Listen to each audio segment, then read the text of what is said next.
Good afternoon and welcome to the Senate Judiciary hearings dated April 12th, 2022. We're going to start the day by opening the public hearing on House Bill 1235 and recognize Representative Walls to introduce the legislation. Good afternoon, Representative. Good afternoon. Nice to be here, Senator. Been a while since I've been in the Senate. So I am here to introduce this bill.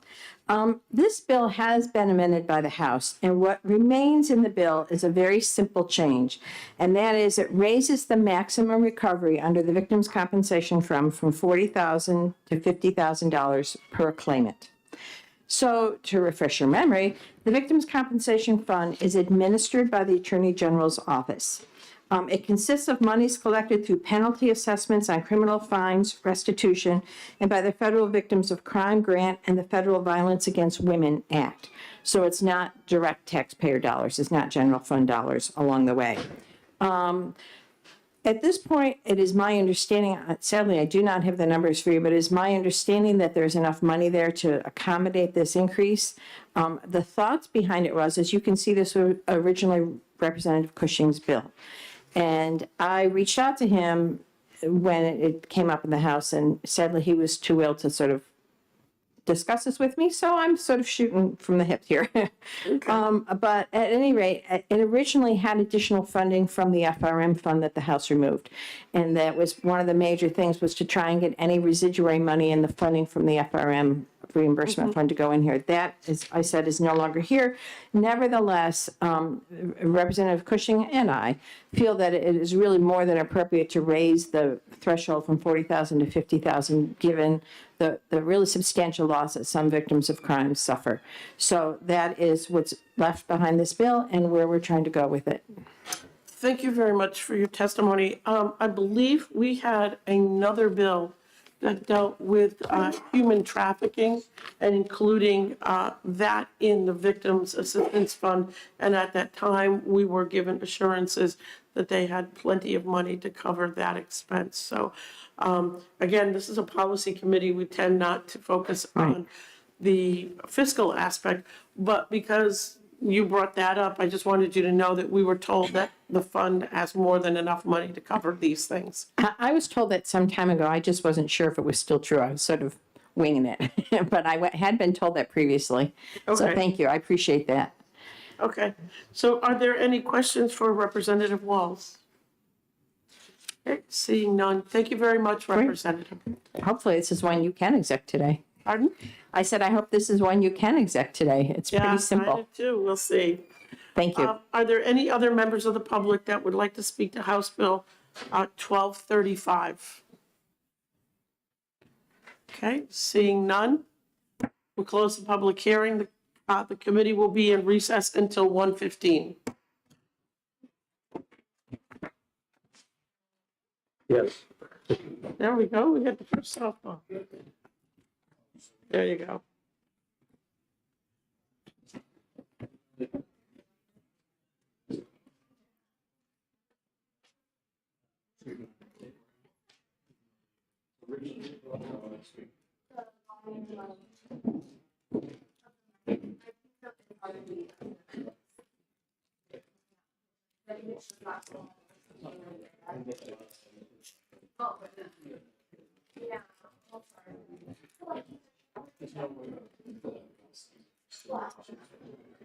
Especially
The committee will come out of recess, and we're going to open the public hearing on House Bill 1540. Recognize the prime sponsor, Representative Welch. Good afternoon, Representative.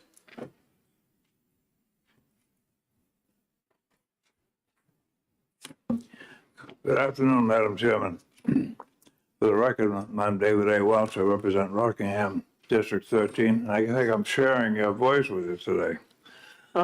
Yeah.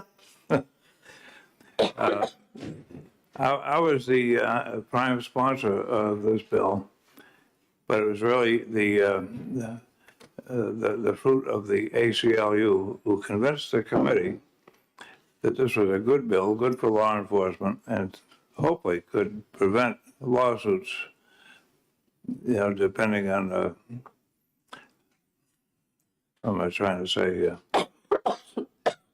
Having a recorded interview from the police department is good. You cannot say you didn't say something, or you can't attribute words to somebody who's not there. It's all on the recording.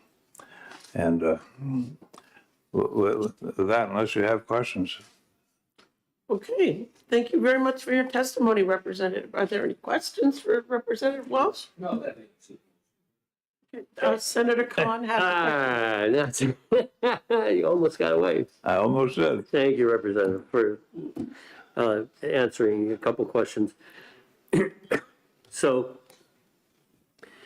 there are a lot of words in here about things not being admissible. And so I guess I just wanted you to sort that out. We're wanting to have the only admissible testimony from a person awaiting trial, interrogation, from an interrogation. The only testimony from an interrogation that will be admissible is electronic recording of that event. Thank you. I suspect you're correct. I am not absolutely sure of that. The next person to testify will probably be able to explain that much better than I. Very good. He's a professor of law. Glad to Thank hold you. that question. Thank you. Thank you very much, Representative. Thank The you. chair will call Jeffrey Ward.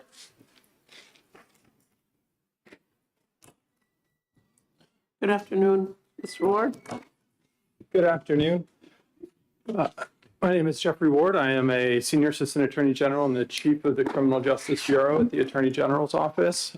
We are here, and I checked in quickly, so I want to make clear we are here in opposition to House Bill 1540. And I can outline, I think, a number of reasons why, but obviously I'm happy to take the committee's questions as to any of these points at any time. Whether a person is subject under the law to custodial interrogation is a complex legal question. The term most commonly arises in the law in the context as to when an individual must receive their Miranda warnings. In custody, entitling a defendant to Miranda protections requires formal arrest or restraint on freedom of movement to the degree associated with formal arrest. And in the absence of an actual "you are under arrest" formal arrest, it's the courts that determine whether a suspect's freedom of movement was sufficiently curtailed by considering how a reasonable person in the suspect's position would have understood their situation. And to determine that, courts consider everything, what they often refer to as the totality of the circumstances. These custody analyses, as our Supreme Court has pointed out, are rarely based on a static set of circumstances, and interrogations are fluid. What may begin as non-custodial questioning may evolve over time into custodial questioning. And that is all to say that what goes into whether or not someone is subject to a custodial interrogation is a complicated question.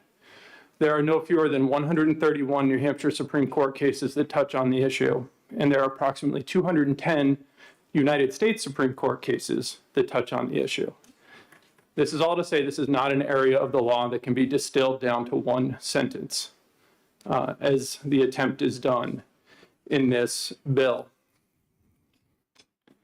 So there are a number of practical issues with requiring police officers to be legal scholars when it comes to making the determination as to when an interview must be recorded. There's also the issue of traffic stops. Traffic stops, referred to in the law as Terry stops, are not considered under the law to be custodial interrogations. They are brief detentions, however, when a person is not free to leave. So that person may be thought to be in custody, as our courts have told us, because they are being restrained by the police and not free to leave, but they are not custodial interrogations for Miranda purposes. The language in this statute would turn that on its head. Roadside stops. Did you know your brake light was out? Do you know how fast you were going? Can I have your license and registration? Would likely, under the language of this bill, be considered by the courts to be custodial interrogations, subject to the recording requirement. There are larger legal questions at play as well in this bill, codifying for the first time a statutory definition for custodial interrogation, where one has not previously existed in the statutes, and where, as I discussed, under our case law, is something that's based on the totality of the circumstances of often fluid and changing situations, would have an impact not only on the law as it currently stands, but would likely be used by the courts going forward as a definition for custodial interrogation and replace the case law that's been developed and that I have discussed. And would include significantly altering that landscape to include Terry stops, again, temporary roadside detentions, which had previously been distinguished from Miranda and from custodial interrogation situations, would now likely be subject to that. The other issue to touch on is the sanction here, which is rather significant. Sets forth the penalty if an interview is not recorded, which is that they are now inadmissible. And that's understandably in the language, there's ways in which that can be overcome, but that's the type of sanction in our law that is usually reserved for when someone's constitutional rights are violated.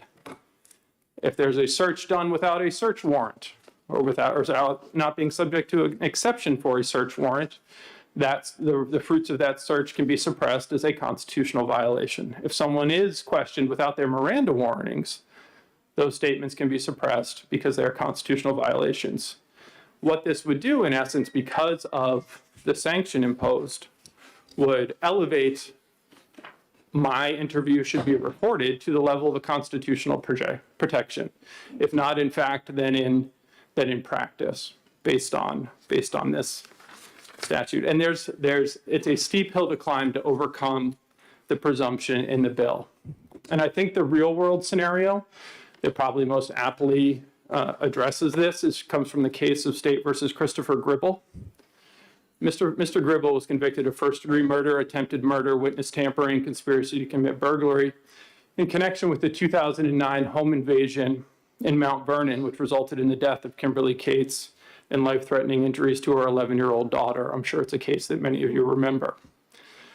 So in that case, and it's detailed in our Supreme Court's review of that case, their opinion on that case, Mr. Gribble was brought to a state police barracks and was interviewed by state troopers. The initial part of that interview was audio recorded. Mr. Gribble was read his Miranda warnings. He waived and agreed to speak. They spoke with him for several hours, during which he denied any involvement in the crimes and eventually said he no longer wanted to talk, and the interview ended. The recorder was shut off. And that's important. The recorder was shut off. The defendant was then left alone, Mr. Gribble, in an interview room while the troopers worked nearby. At no point did he ask to leave. After about an hour of sitting there, he leaned forward and talked to one of the troopers that had been interviewing him. The trooper then had what he described as several separate conversations with the defendant over the span of 15 to 20 minutes. None of those conversations were recorded. The conversations included questions asked by Mr. Gribble about whether the crimes under investigation were eligible for the death penalty and what the difference was between first and second degree murder, certainly inculpatory statements. Following those 15 or 20 minutes of several separate conversations, the defendant said, "You know what, go get your recorder. I'll tell you everything." The defendant then proceeded on the recording to confess. He told him everything he did And those statements in that second recorded confession were found to be admissible by the court. They were obviously important evidence, as were the unrecorded statements as to his guilt and to his sanity, as he had claimed he was insane at the time of the crimes. I give you this, rather lengthy example to point out that under the terms of this bill, the statements by Mr. Gribble that were unrecorded, as well as his subsequent confession, would be presumed inadmissible in evidence.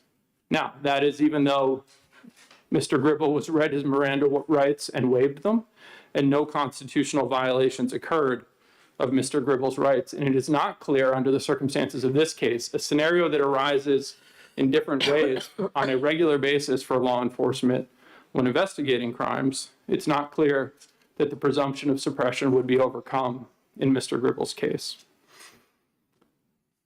I want to also address, I was provided with, I believe, a statement from the Innocence Project with respect to this bill that outlined what it purported to be the national picture on these, including telling you that in Massachusetts, Maine, Vermont, and Connecticut, those states require recording of custodial interrogations on the first page. And I think it's important to be skeptical of that statement. Before I came over here, on the website for the National Association of Criminal Defense Attorneys. As a prosecutor, it's not a website that I frequent or I think I've ever cited to before. Nevertheless, what it says is that in Massachusetts, there is no statute or court rule requiring recording of custodial interrogations. What does exist in Massachusetts is there is a jury instruction that you can get that points out that you should record interrogations, and if they don't, the jury can consider that as adverse evidence against the state. In Maine, what is required is that law enforcement agencies have a policy that includes recording custodial interrogations of serious crimes. It has a penalty, a civil fine for not having such a policy, but it doesn't contain the evidence suppression section that this statute does. In Vermont, their requirement that interrogations be recorded only applies to homicide or sexual assault cases, and if the recording is not done, the evidence is still admissible under the Vermont statute. Even if the recording is not done, even if the state is unable to meet its burden to show good cause as to why it wasn't done. In Connecticut, only certain felonies are covered by their statute, and there are 8 different exceptions under the law that would allow for unrecorded interrogations to be admissible, including if simply recording the interrogation was not feasible. An exception that is so broad that it likely swallows the rule. So keep in mind that the other statutes that may exist are not nearly so draconian as this statute with respect to, or this proposed bill, with respect to the penalty if interrogations are not recorded. They also tell you in support of this bill that federal agencies are required to record interrogations. I don't know what that is based on. I can tell you in my work, we regularly work with federal agencies, and I have never received a recorded interview from a federal agency. I've received plenty of reports that are written about interviews, but in my experience, they are not recorded by federal agencies. There are practical considerations with this as well. In the real world, an interview is done in the following way. You sit down with the subject, and before the recorder is turned on, ask the person if they're willing to speak with you and if they're willing to be recorded. That is because we are a 2-party consent state. RSA 570A requires that you get someone's consent before you record them, and if you don't, you have committed or may have committed a crime. So before you turn the recorder on, you ask, are you willing to be recorded? If the answer is yes, you turn on the recorder and you repeat that same conversation. Before we turned on the recorder, I asked if you'd agree to be recorded, and you said yes. Is that correct? Are you still willing to be recorded? Looking at this bill, it's not clear to me that doing that would not also violate the language of this bill. There is no allowance in this bill. It actually exists in the Connecticut statute but no allowance in this bill for asking for consent before recording begins. The bill requires that not just the custodial interrogation, but the giving of any required warning, advice regarding the rights of the individual being questioned, and the waiver of any right shall be recorded in its entirety. And if it is not, that recording is suppressed in its entirety. So it's not clear to me, and I'm concerned that in order to comply with this bill, police would also have to then violate RSA 570A and begin a recording before they can even ask for consent to do so. There's also the situation of someone who refuses to be recorded. That's their right, and is often the case that someone is willing to talk, but only if the statement is not audio recorded. This bill imposes the practical impossibility of requiring someone who is refusing to be recorded give a recorded statement asserting that refusal. They can also execute a written document, but I can tell you with some certainty in my experience that the person who doesn't want you to record their statement is also not willing to write out and sign documents that you provide them either. So these very real world scenarios, when they come into play, leave investigators with situations where they are telling people, sorry, I know you want to talk. I know you don't want it recorded.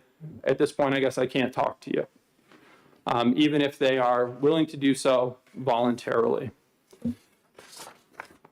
So I can tell you that certainly audio recording, video recording statements, interrogations is generally a preferred way of doing things.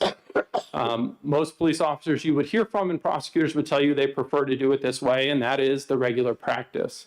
So I guess I would ask, what are we really legislating here? Because every agency I work with records custodial interrogations.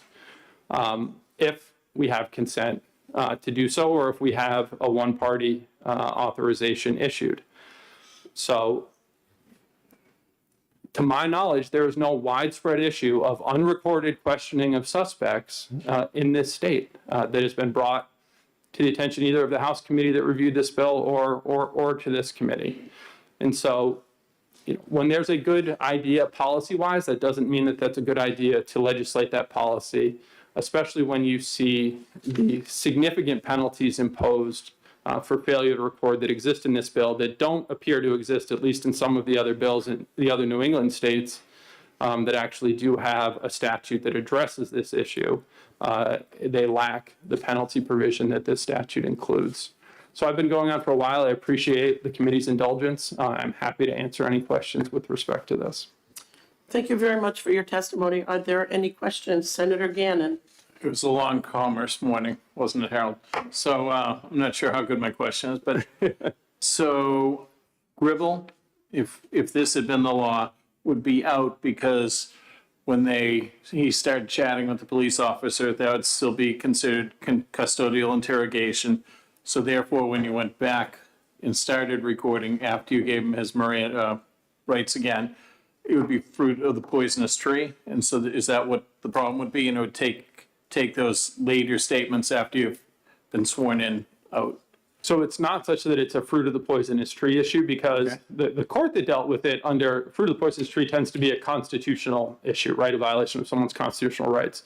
And his constitutional rights weren't violated there. Okay. The issue would be is under this bill, page 2, lines 23 to 27, all statements made by a person during a custodial interrogation that are not electronically recorded, and here's the important part, and all statements made thereafter.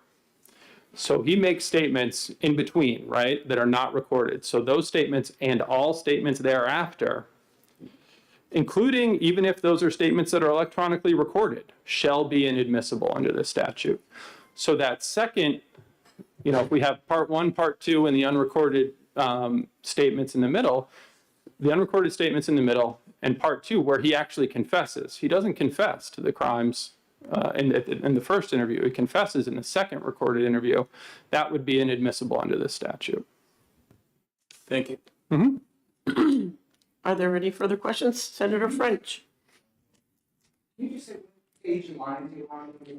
So I was, again, based on the copy I have, I was in the Presumption of Inadmissibility section, 594A5. What I have is that's page 2, line 23.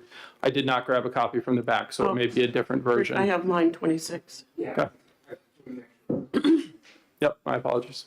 Senator French. What difficulty would it be to keep the tape running as long as the subject is in the room? So what you have in the Gribble situation, and in the Gribble case, he said he no longer wanted to talk and asked that the interview end. Now, that's somebody who has said at the outset, sure, I understand we're going to record this. He has now said he doesn't want to record this. So we have no authority to continue to record that absent an exception to RSA 570A, which is a one-party authorization from my office that allows for surreptitious recording, or his consent. Otherwise, you're arguably in violation of our two-party consent rule in this state. Follow up? So this bill addresses.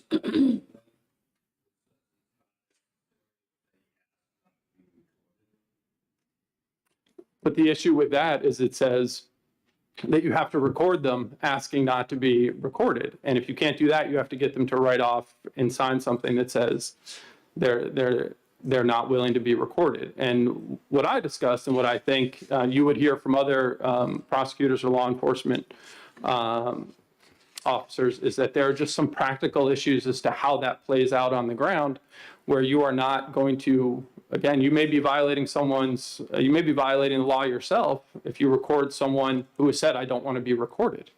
And you're not able to record them not wanting to be recorded.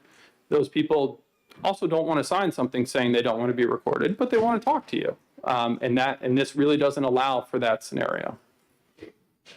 You're welcome. Are there any further questions? Senator Khan? Yeah, thank you, Madam Chair. And so I think we're getting to the initial question that I'd asked, that if it's not recorded, it's not admissible. That's a change in the law. A significant change in the law, correct? And the question I think I posed and that I would pose to the committee is, where's the issue with unrecorded confessions such that this legislation is necessary? Meaning, what problem is this actually solving? Is it because it's going much further, regardless of how it's being presented to you, it's going much further than simply suggesting this is good policy.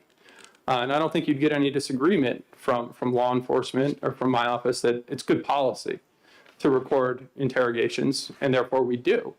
But this doesn't just suggest that it's good policy. This says you have to do it, and if there's virtually any scenario under which you don't do it, that interrogation is suppressed in its entirety, which is a sanction that doesn't exist, again, in the other New England states that have laws that, again, are far, far different from the language included in this legislation.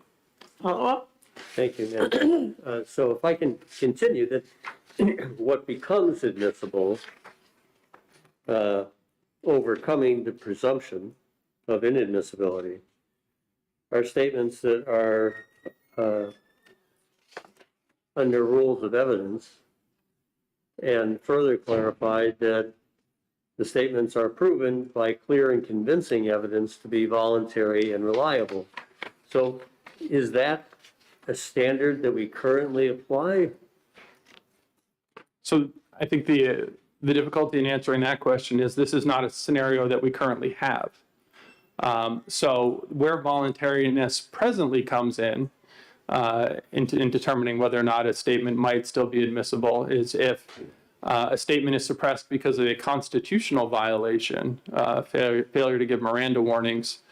That statement still can be used under certain circumstances. I won't get into all of the legalese, but under certain circumstances, that statement can still be used if we can show that it was voluntary. But we don't currently have this scenario under the law where if it's unrecorded, it's out. So we don't, that's not a standard currently used because this is not a situation where things are currently suppressed. But in the most analogous situation, if there has been a constitutional violation with respect to, again, say Miranda warnings, voluntariness is factored in as to whether or not that statement can still be used for impeachment and things along those lines, to impeach a defendant if they testify and testify differently from their statement if we can show it was voluntary.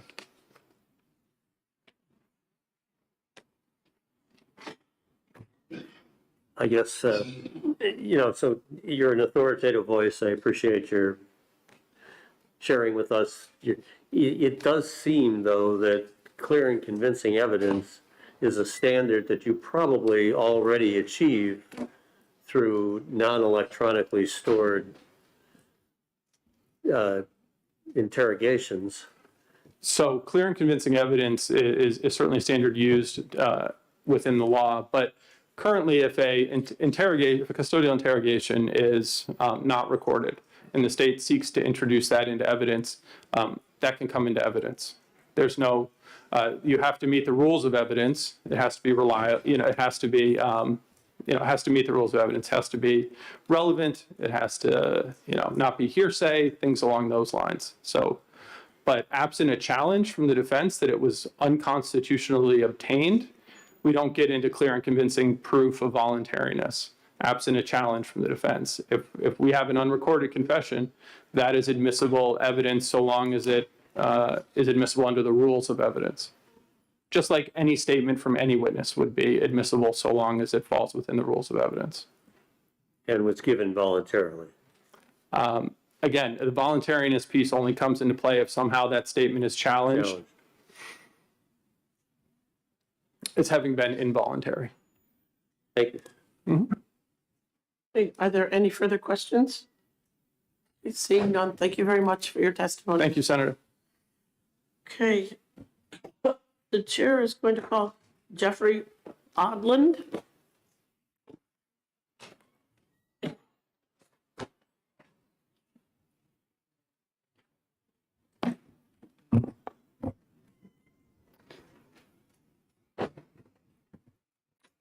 Thank you, Madam Chair.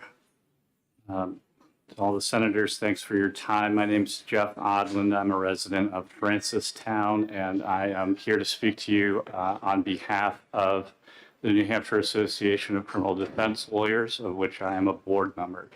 I have practiced in the criminal courts of New Hampshire for just shy of 14 years now. I've had cases that involve many of the prosecutors that are in this room to testify against this bill. And I'm here on behalf of the association to support the passage of this bill. I will note before I get started that I think the number one reason to support this bill are the issues identified by the Innocence Project, that 27% of cases nationally identified as exonerations where people were wrongfully convicted of serious crimes, spent years in prison wrongfully. 27% of those cases have been found to involve false confessions. And it's virtually impossible through the legal system to prove whether a confession was false unless it's recorded. There's no way to go back in real time and look at the body language, the manner of questioning, to have experts analyze it. And so I think this bill is of fundamental importance to the integrity of our justice system. And it may be a select and narrow number of cases that are affected, but in those matters, people's entire lives and freedom are on the line. Professor Scheer has asked to speak. He's going to speak to the false confession issues further. And so I would offer the committee instead some thoughts as a practitioner and a brief response to Attorney Ward's testimony that came before me. First, I would note that, as Attorney Ward touched upon, there are two constitutional doctrines that already affect custodial interrogation, which is the application of the Miranda warnings and voluntariness. If a suspect if force was used against them, for example, their statement would be considered to be involuntary. And defendants make claims in our state courts all the time with regards to whether their statements were voluntary and whether they lawfully waived their Miranda rights. If those statements were recorded, the amount of litigation that would need to be done around those issues would be streamlined and reduced significantly. There's little fact-finding that needs to be done by a judge as to whether a statement is voluntary or whether someone waived their Miranda rights, if that is captured on video. And so I think there is a streamlining of the process that is to everyone's benefit if those are recorded. Similarly, I can tell you that I have personally had a jury trial where I represented a defendant who was accused of violating a restraining order, and the police report stated that he confessed to having violated the restraining order to a police officer, but the statement wasn't recorded. And the case went to a jury trial. In fact, the jury hung, and it went to a second jury trial. And thousands of dollars of state resources were expended to pay for me, who was a public defender at the time, to pay for a prosecutor, to bring 14 folks in from our community to hear the evidence in that case the first time, and to do it all over again when the first jury hung. And that expense could have been spared simply by recording that first statement. Third, I would mention to the committee that while the bill was in the House, there was a concern about cost. How much would it cost to record these interrogations? And I would just say practically as a practitioner that I would expect that cost to be exceedingly low. Digital media and cloud storage are not expensive at this point. And in my experience, to New Hampshire's credit, the interrogations that are routinely done in our state are not lengthy. And I say to our credit, because the Innocence Project work has showed that the longer an interrogation goes, the more risk there is for a false confession. In my experience, the lion's share of custodial interrogations in New Hampshire are around the 1 hour range. And as a result, I would not expect there to be much, if any, expense in recording these interrogations, which, as Attorney Ward said, are routinely recorded at the present. But, as I've also testified, there are outliers. I'd ask the committee in considering this bill to consider a perspective that I think may not be shared before us. The committee is likely to hear from law enforcement, and you're hearing from me on behalf of the constitutional rights of criminal defendants. But consider for a moment if you found yourself as a juror in a serious assault matter. There's a young victim that's testified. There's a young defendant whose freedom for maybe 5, 10 years is on the line. And there's an officer that said that they spoke to the defendant down at the station, and he or she confessed, but it wasn't recorded. And that defendant gets up on the witness stand and says they never did confess. Wouldn't you rather be going back into that deliberation room, knowing what happened, before you have to decide what to do as a citizen of this state? Finally, I will respond briefly to Senior Assistant Attorney General Ward's testimony with respect to the Gribble case. And I would just state briefly that I think it's telling that as the questioning came out from the senators, I think it's fairly clear that the Gribble case, the statements would be admissible even under this bill. And therefore, I think the committee should consider why the state has chosen to highlight a case where the statement would still come in. First of all, it's important to remember Gribble was not, the investigation in Gribble wasn't conducted under this law. Law enforcement wasn't preparing to comply with a law that was not in place. Mr. Gribble told state police investigators that he wanted to speak to them off the record. He would have, under this proposal, then been presented this form to sign in order to have that conversation without recording, and that would take care of the entire issue. Given the facts of Gribble, I don't think Attorney Ward's suggestion that a suspect would never sign such a form is true. That is a situation where the suspect approached law enforcement asking to do just that. But even if that was the scenario, under Section A6, clearly the statements later when Mr. Gribble walked the police through the woods were recorded. They were admissible under all other rules of evidence. They were clearly reliable, and there was an explanation for why the recording didn't occur. So I would suggest to the committee that though the invocation of the Gribble case on its face is upsetting, I think that when you think deeper about would the statements actually have been excluded, it's fairly clear from the language of this bill that they would not. And with that, I would answer any questions the senators have, and I thank you for your time. Thank you very much for your testimony. Are there any questions from the committee? Seeing none, thank you very much. Thank you.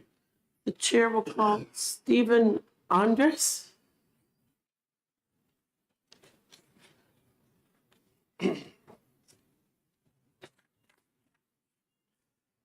Good afternoon, Madam Chair, members of the committee. My name is Stephen Endres. I am an assistant Merrimack County attorney. I've been a prosecutor in New Hampshire for a little over 20 years. I would encourage you to find this bill inexpedient to legislate for many of the reasons which Attorney Ward touched upon earlier. I think that this legislation is unnecessary and not necessarily a good idea. And I also think that the bill itself is very poorly worded.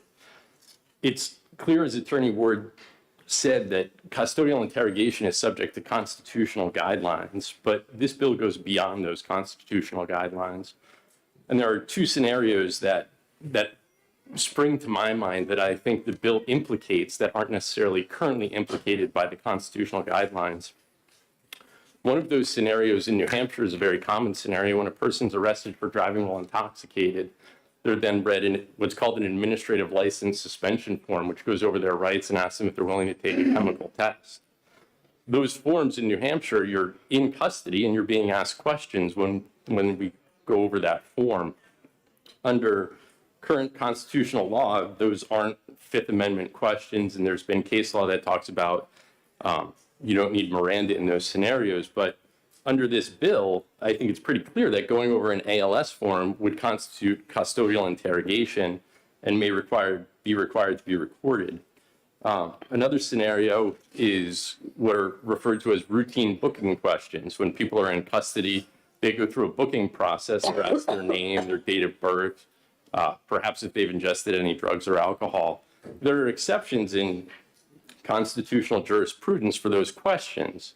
However, it's pretty clear that under this bill, that would be custodial interrogation, and that would be subject to recording. Without repeating any further what Attorney Ward said, even if you thought this bill was a fantastic idea, a lot of the wording within the bill is problematic. Drawing your attention, page 1, line 18, where it defines law enforcement officer, on line 20, it includes a security officer employed by an educational institution who has the power to detain an individual.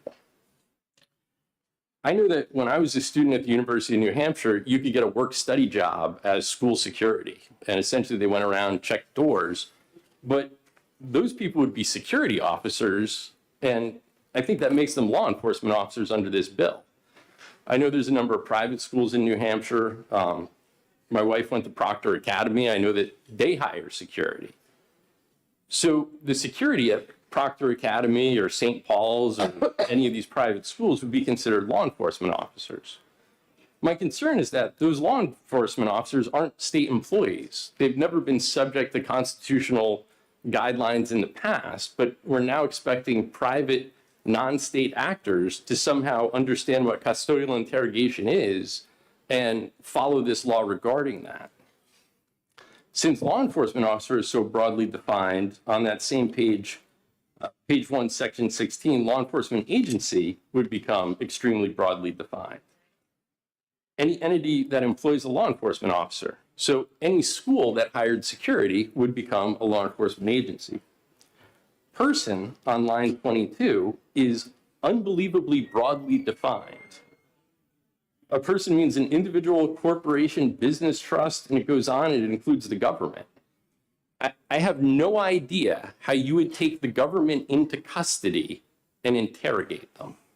I have no idea how you would take a corporation or a business trust into custody and subject them to custodial interrogation. When you get into the meat of the bill itself, page 2, line 10, under the electronic recording equipment section, the last sentence says, a custodial interrogation at any other place of detention shall be recorded by audio means at minimum. That seems to imply that the other locations require video recording. But if you read the rest of that bill, it doesn't talk about video recording at all. It talks about electronic recording. And when you go back to the definition of electronic recording, which is on page 1, section 13, line 13, it says an audio recording or audio and video recording. So an audio recording would meet the definition of electronic recording, which makes that sentence number 10 on page 2 very confusing because it seems to insinuate that you need video recording as well.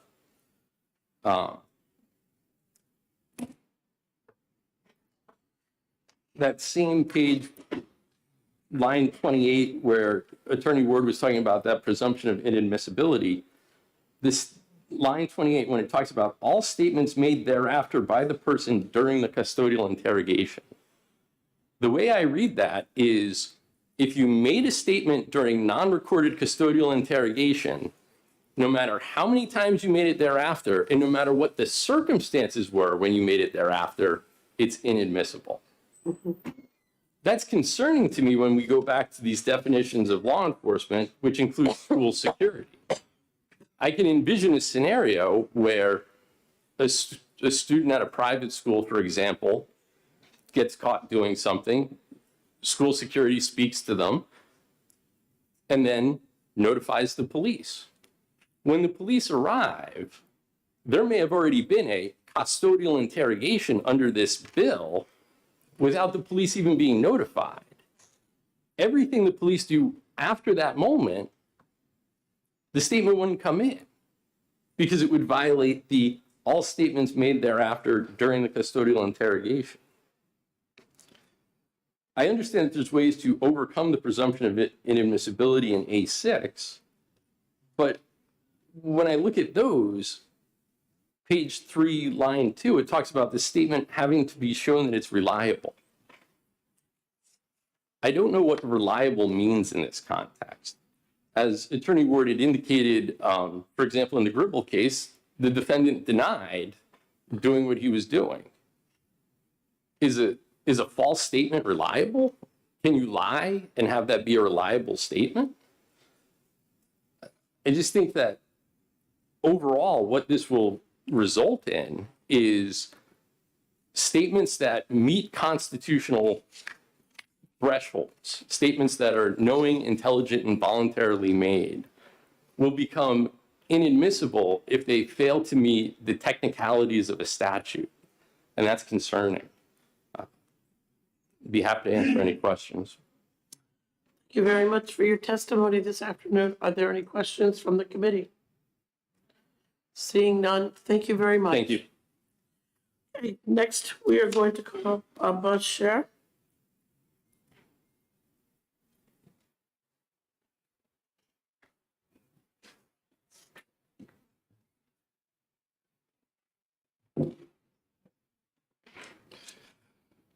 Good afternoon, Madam Chair, members of the committee. My name is Buzz Scher. I am a recently elected member of the Portsmouth Police Commission. I'm a law professor at UNH Law.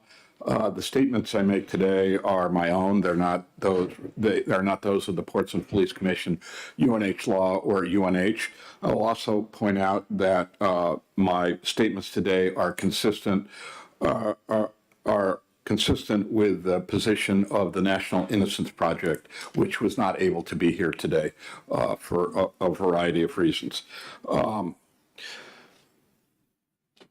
I will do is I will talk about the bill relatively briefly, and then I'll respond to what two of my former students have characterized what this bill means.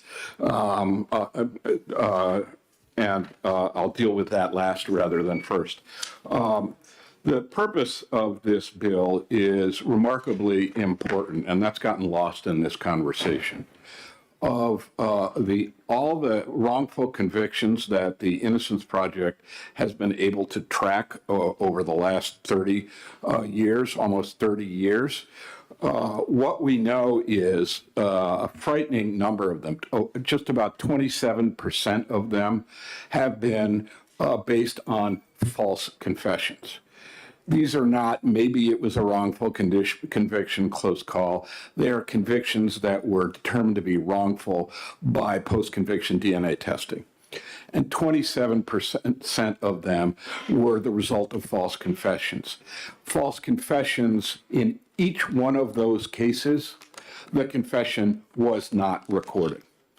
In many of those cases, they were people who were intellectually or emotionally vulnerable. In some of those cases, there were extended interrogations. In some of those cases, there was a contest over whether Miranda rights were read and whether the individual waived them. In each of those cases, nonetheless, there was not an opportunity to challenge the validity of the confession based on a recording of the confession. So this bill is intended to deal with the issue of false confessions. There have been false confessions in New Hampshire. There was a very notorious death penalty case, what started out as a death penalty case in the early 90s in New Hampshire involving Ken Johnson and Tony Paff and another individual.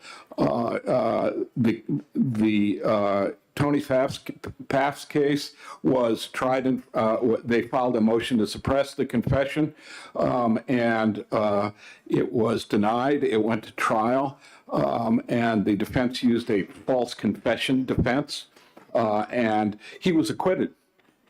The next individual raised the same false confession defense.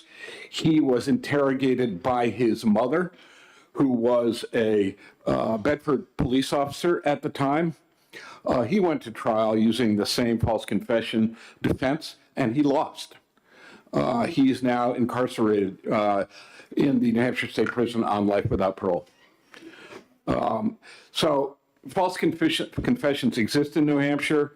Only recently has New Hampshire updated its post-conviction DNA statute to make it possible for individuals to challenge post-conviction whether their conviction was wrongful or not. So we may well see going forward other cases of false confessions.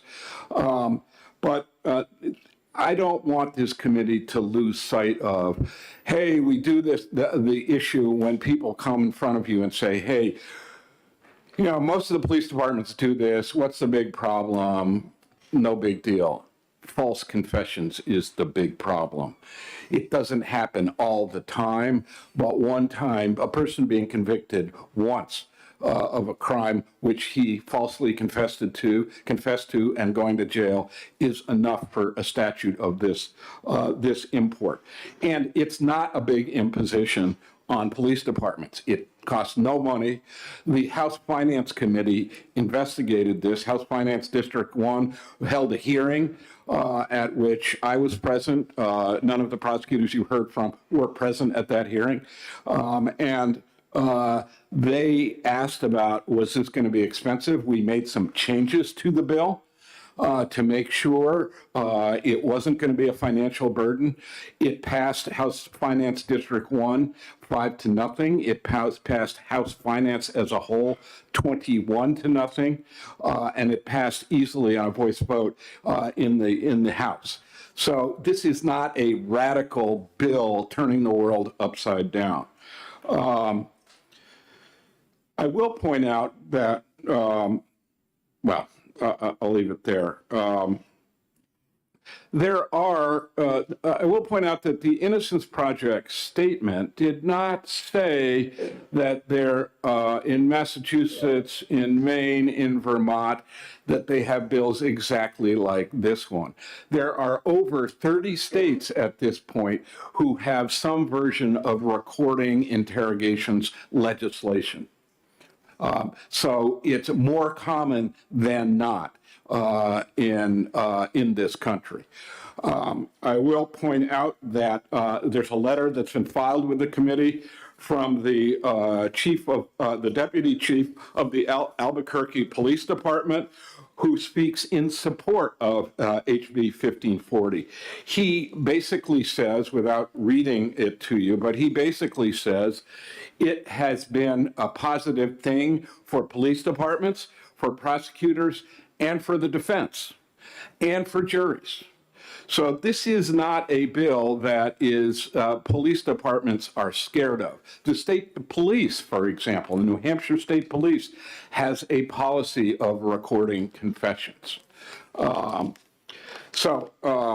will also point out for members of the committee that the Uniform Law Commission has a policy in support, has articulated a policy in support of recording interrogations, and the Council on State Governments have supported that policy, have endorsed that policy. I passed out a brief piece of paper that has a yellow highlighted piece that identifies the Council of State Governments as supportive of recording collections.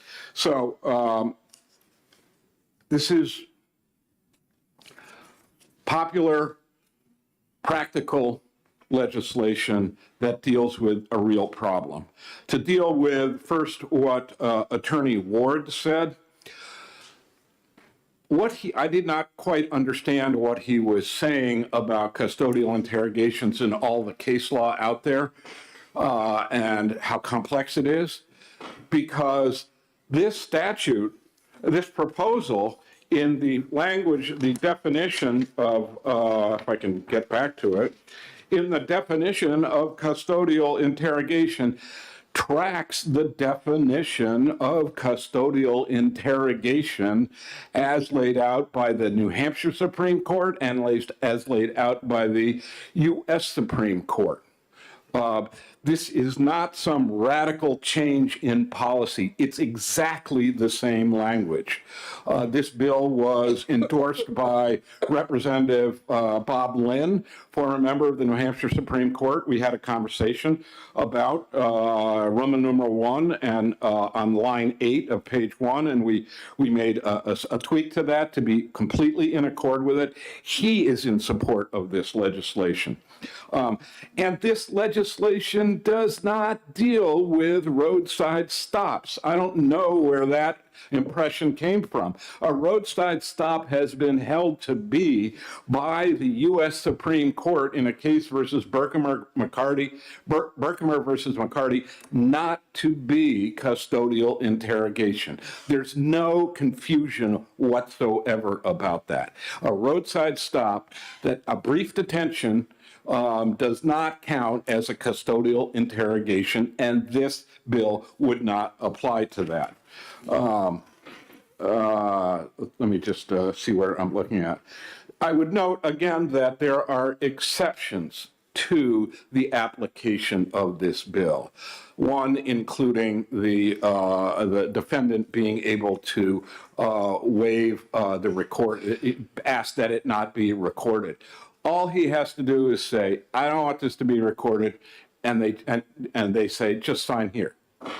You know, just like if he signed Miranda and the Miranda waiver form, which the police always have them do, and he doesn't want it recorded, of course he's going to sign it saying, I don't want this recorded. That's a non-issue in this case.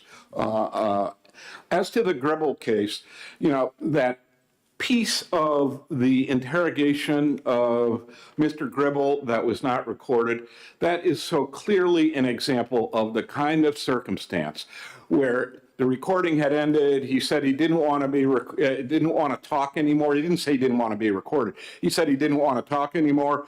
And then a little later, there was a back and forth between an officer who came by him. That's a classic example of a circumstance that would fit under the catch-all exception to this.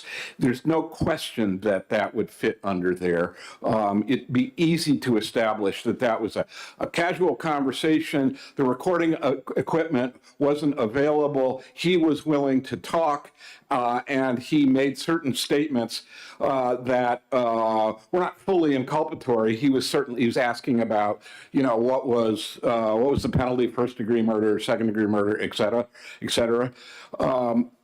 That's exactly why the exception was written the way it was written, to take care of circumstances like that, to have flexibility, to take care of circumstances. The important statements made in Gribble, the subsequent full confession, was recorded. I would also point out that this statute was not in effect, this proposal was not in effect at the time of Gribble. It may well have been that the officer would have recorded those more casual conversations. I apologize for continuing here. I will point out, I'm kind of going through my notes. I will point out that Connecticut does have an inadmissibility language in its recording of confession statute.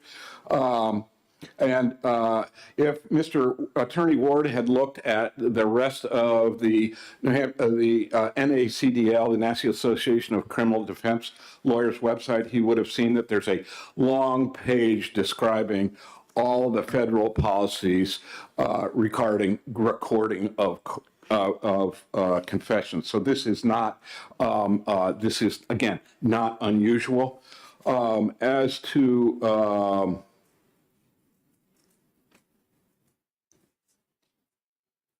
I think I'm almost done. I apologize for going on. As to Mr. Ender's concerns about security officer, it's not any security officer at any private educational institution. It's a security officer who has the power to detain an individual. I know for certain that Mr. Enders, when he was at UNH Law and acting as a security officer, he did not have the power to detain individuals. It's not just because you have the power to check doors and be a security officer in that way, this language doesn't include those people. It only includes the very few security officers at an educational institution that do have the power to detain an individual. So it's not that broad. Finally, I would add one more thing. On page 2, line 10, and 11, that sentence that says a custodial interrogation at any other place of detention shall be recorded by audio means at a minimum. We had intended at House Finance District 1 that sentence be eliminated. But we made the change in House Finance District 1 that a recording can either be audio or video. Prior to that, coming out of House Criminal Justice, it was audio and video. And that sentence made sense when it was audio and video. It makes no sense when it is audio or video. So I would ask that the committee eliminate that language.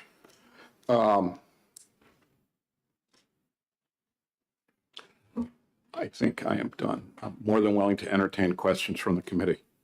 Thank you very much for your testimony, Mr. Sheriff. Are there questions from the committee? Senator French and then Senator Khan. One of the former people that testified. Turn your. One of the former people who testified might have been one of your students. And I think they were former students rather than former people, but Talked about page 1, line 22 through 24. Why do we have a definition of person such as that for this legislation?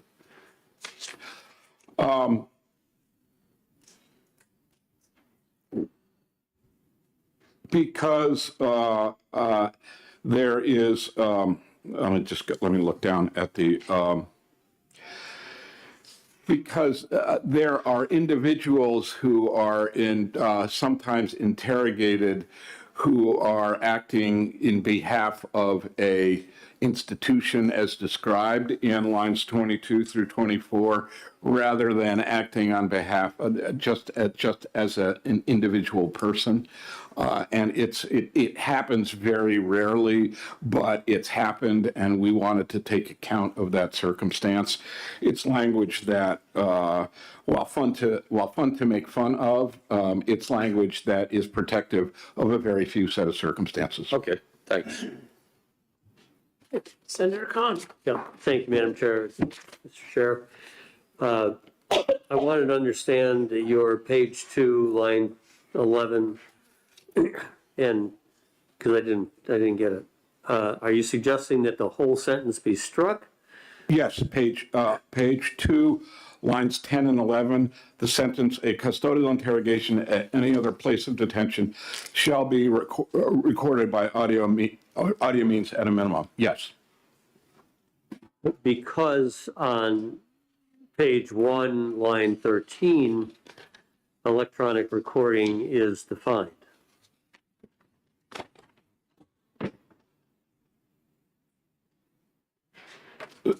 Electronic record, yes, I'm not sure I understand your question. We can strike that sentence because on page 1, line 13, electronic recording is defined. Yes, absolutely. Thank you. And again, as I said, that language, lines 10 and 11 on page 2, made sense when the language was electronic recording means audio and visual in the definition. But it makes no sense when we change that language in House Finance District 1. Thank you. Okay. Are there any further questions? Seeing none, thank you very much for your testimony. Thank you. The chair will call Dan Conley.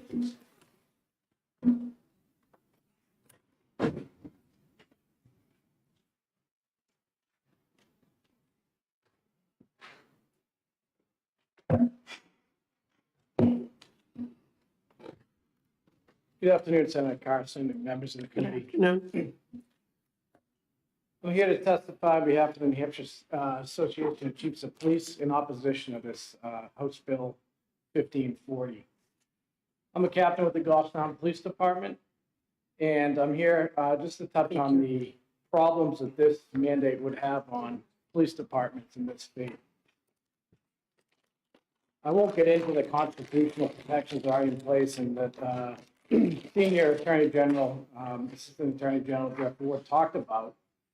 But I will say that there are ample constitutional protections in place that concern custody interrogation.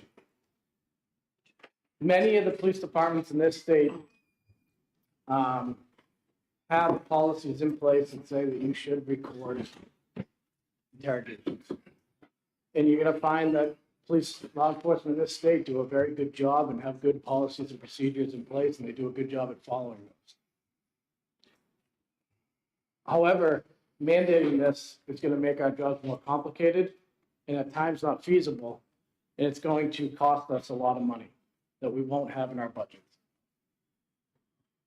Goffstown Police Department is fortunate that we have 2 interview rooms that are set up with video and audio recording capabilities and the ability for that audio and video recording to be stored in a data retention cloud. That costs us a great deal of money. The initial setup and the yearly data retention is costly, thousands of dollars. And that's for a police department of 31 sworn individuals. We are fortunate to have these 2 setups and for our patrol officers to have body-worn cameras. Our detectives and anyone that is not assigned to a patrol shift does not have a body-worn camera. So for an interview that takes place in anywhere other than those 2 interviews, we're going to be in a problem that we don't have the recording capabilities, and we're a police department that's fortunate to have them. There are many smaller police departments that don't have any interview interrogation room with the audio and video recording capabilities. As noted by the New Hampshire Associated Counties, they have a cost of approximately $12,800 per recording device and $4,250 annual cost per device. And I can say that's about what we pay.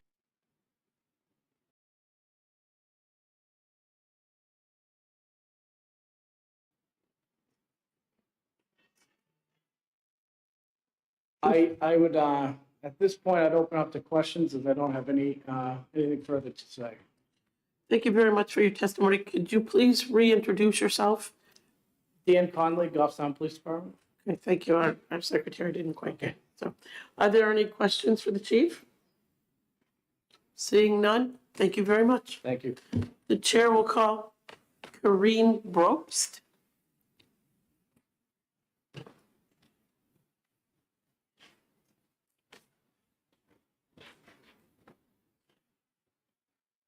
Hi, good afternoon. It's Corinne Roast. Okay.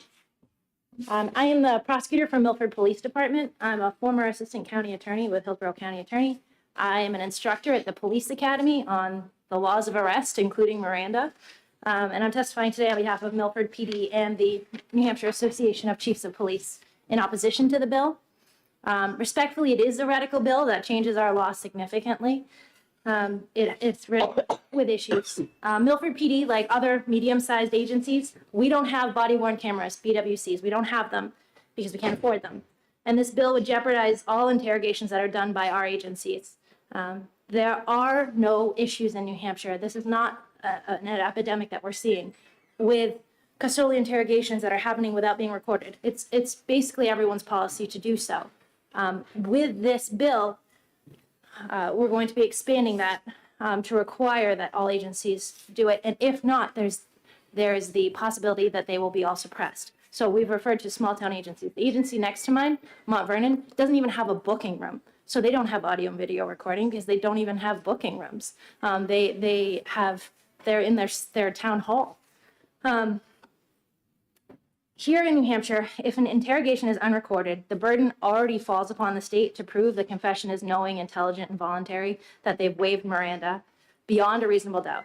If a confession is unrecorded, defense attorneys will routinely file motions to suppress to say it was not knowing, intelligent, and voluntary, and the burden already falls to the state to prove that. It also is incredibly rare that it happens, and so it's seeking to remedy a problem that doesn't exist.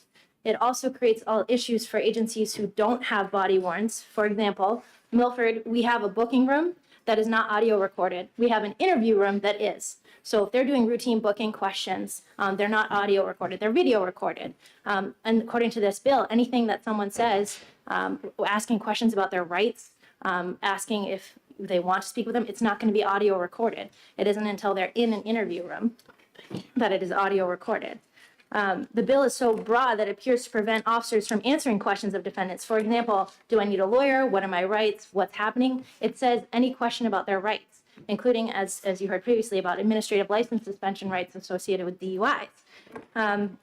Here it seems that my officers are expressly prohibited from answering these questions unless they're audio recorded, or they risk later losing a recorded confession, even if these questions appear to be on the side of the road.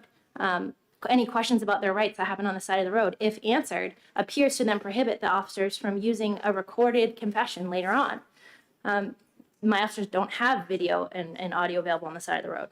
I also have concerns about Section 5. I'm an attorney. I've been a prosecutor for 10 years, and it says all statements made by a person during a custodial interrogation that are not electronically recorded, and all statements thereafter by the person during the custodial interrogations, including but not limited to statements that are electronically recorded, shall be inadmissible.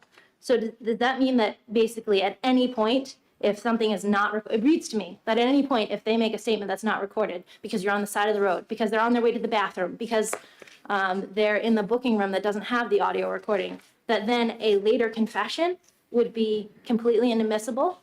It reads that way. I don't exactly know that's what it's saying, but that's how it reads. So it appears to penalize agencies that don't have recorded interview rooms, that don't have body-worn cameras, which is a significant expense for us to have to take on.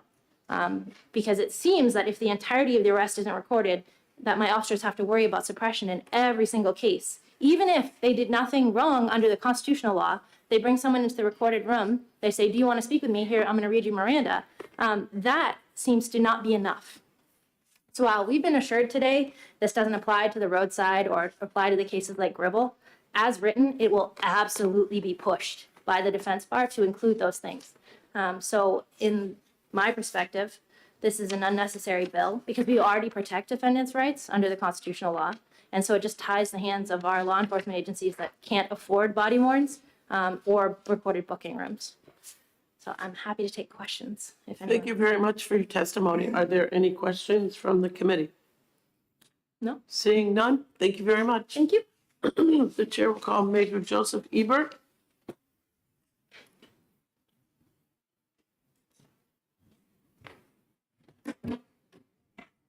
Good afternoon, members of the committee. My name is Joseph Ebert. It's E-B-E-R-T. I'm a major with the State Police overseeing the Investigative Services Bureau, which is your state police detectives. I thought it was important to just very briefly start by saying I think there's good arguments that can be made on both sides of this issue, but what should never get lost in the middle of this is for a law enforcement agency such as the state police, the last thing we want to see is somebody who is innocent incarcerated. It's not a throwaway line. I don't say that as if to curry some favor. I say that because that's truly what's in my heart, and I know that's what's in the heart of the troopers who I work with. So having said that, I will tell you that the vast majority of my career, I've worked in some relation to homicide investigations.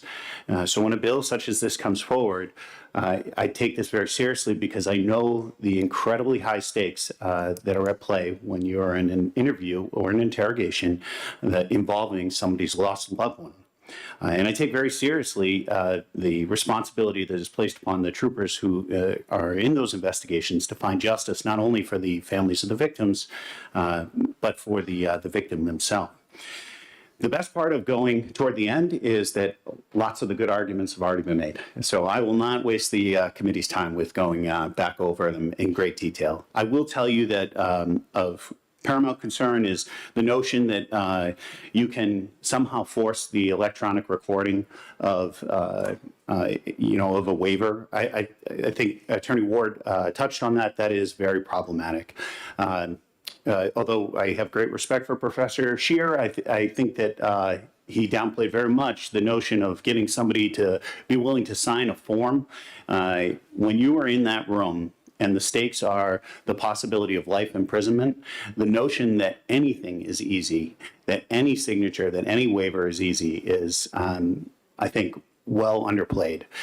Everything that happens in that room is very difficult because people are smart enough to understand that if you're asking, you must need something. And if you need it, that probably doesn't benefit them. So, I did want to touch on the fact that over the course of my career, I've, as has numerous members of the state police, done investigations in all manner of locations and places that were custodial interviews. Sometimes you're in a vehicle. I can remember, since it was brought up, the Mount Vernon homicide, I can remember doing an interview in the woods, which was a custodial interview. It is always a gut-wrenching thought that somehow your recording device is malfunctioning. And I did everything I could to have two recording devices going at the same time so that if ever there was an instance where a recorder's batteries dies, it malfunctioned, which happens all the time, that I had some type of a backup. But that is a best case scenario.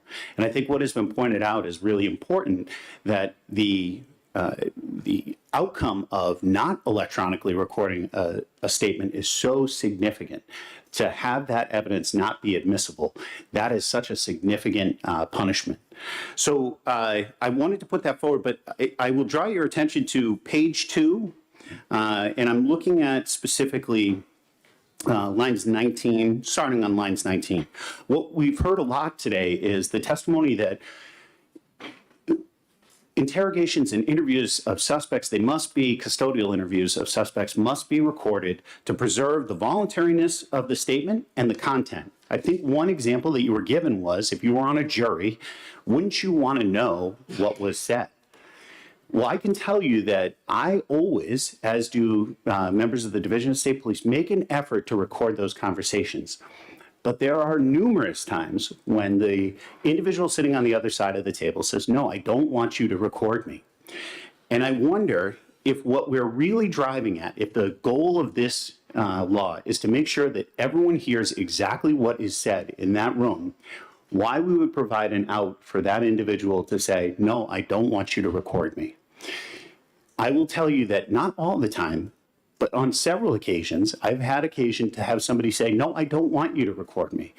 And that is likely because they know they're about to make a false statement to me, that they're going to lie and they don't want that memorialized on a recording, or they want to leave wiggle room to say something that occurred during that conversation was misinterpreted. So I would suggest to you that it seems from a law enforcement perspective that what we're hearing is it's more important to make sure that law enforcement is not infringing upon someone's rights, which is incredibly important, than it is to hear the actual case facts come from the individual who's sitting on the other side of the table's mouth. So I would just suggest to you that that at least caught my attention and I thought was worth bringing to light. Having said that, I thank you very much for the time to speak this morning, and I'm more than willing to answer any questions that you may have. Thank you very much for your testimony. Are there any questions from the committee? Senator Khan. Thank you, Madam Chair. Just a curiosity question for Officer. What percent of the interrogations done by state police are recorded? Senator, I don't want to give you an actual percentage because I'm concerned that I would be inaccurate in that. What I can tell you is, especially in the Detective Bureau, when we sit down for a custodial interrogation, it is the best practice, and we strive to have every one of those interviews recorded. Is that in your manual? That is part of our standard operating procedures. Thank you. Okay, any further questions? Okay, seeing none, thank you very much. Thank you for the time. Okay, are there any other members of the public who would like to speak to House Bill 1540? Okay, seeing none, we're going to close the public hearing.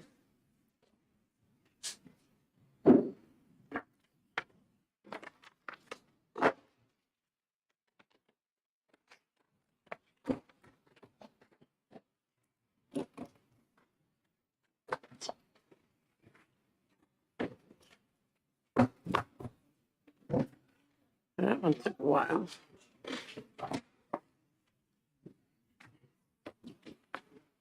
want to make sure we got them both. Okay, there we go.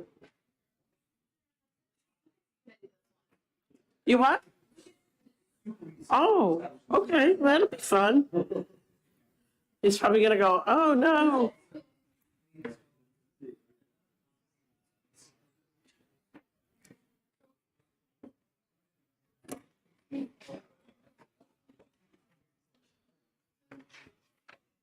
Thank you. Oh, I already got one. I got a clean copy because I wrote on this one.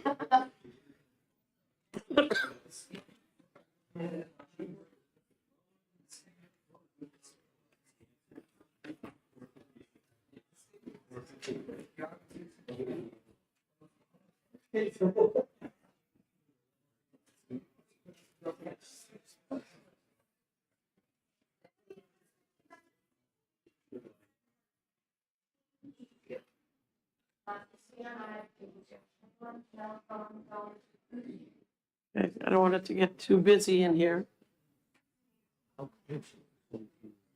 It's the same exact thing. Yeah, so this will be an easy one to do too. We have the amendment that I passed out. This is what we amended that one with. The one that we had already. So this is the language that we amended it with. So we'll just amend this. Oh, yeah, The same way. That's okay. Okay,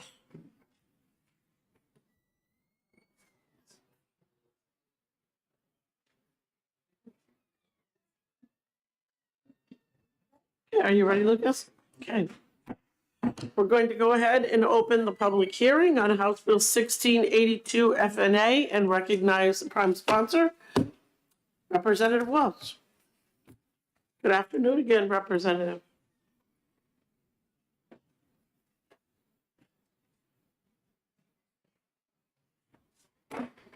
Good afternoon, Madam Chairman. My voice is getting worse. Pardon? My voice is getting worse. For the record, I am Representative David A. Welch. I represent Rockingham District 13.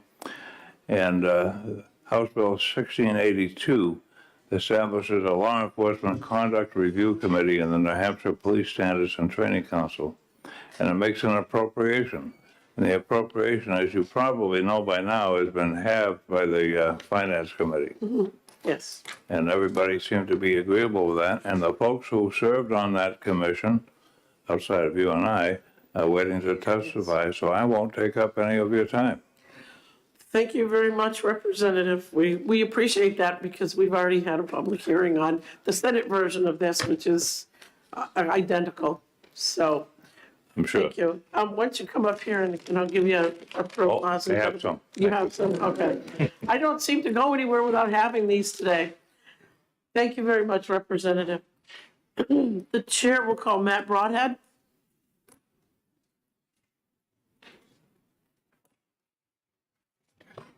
Good afternoon, Madam Chair. Members of the committee.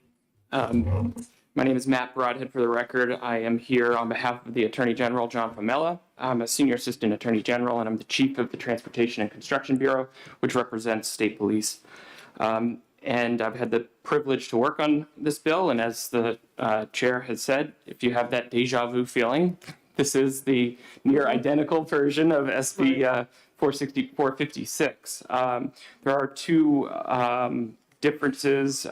One is that this version does not have the definition of administrative suspension. I think that Senator Khan had offered in the committee that the Senate had entertained before, and as the representative had said, the appropriation was cut in half from $350,000 to $175,000. The theory being from the Finance Committee, if I may be so bold to speak on their behalf, because I was there, that the effective date is January 1, and the funding would run through the end of the biennium, which would be 6 months of funding. So that's why they cut it in half.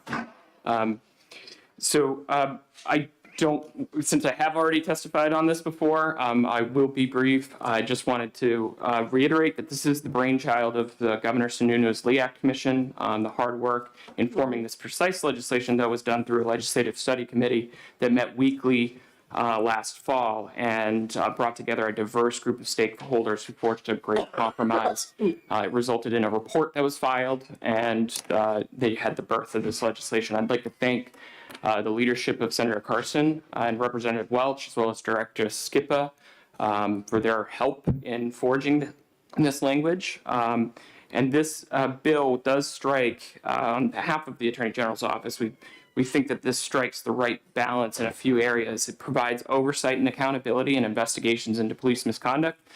It increases transparency for confirmed violations of police misconduct. All this has the impact of enhancing trust with the public. And it also increases consistency and uniformity among local police departments as to what constitutes police misconduct. The legislation balances these important goals with maintaining the privacy interests of individual police officers who are the subject of frivolous complaints. And it also allows local police chiefs to maintain local control over their employee discipline. We strongly urge this committee to pass this legislation. And it has, again, the broad base of support from community stakeholders as well as law enforcement members. I'm happy to answer any questions at any time. Thank you very much for your testimony. Are there any questions from the committee? Senator, you'd have to go and get your bill. So. Seeing none, thank you very much. Thank you. The chair will call John Skippa.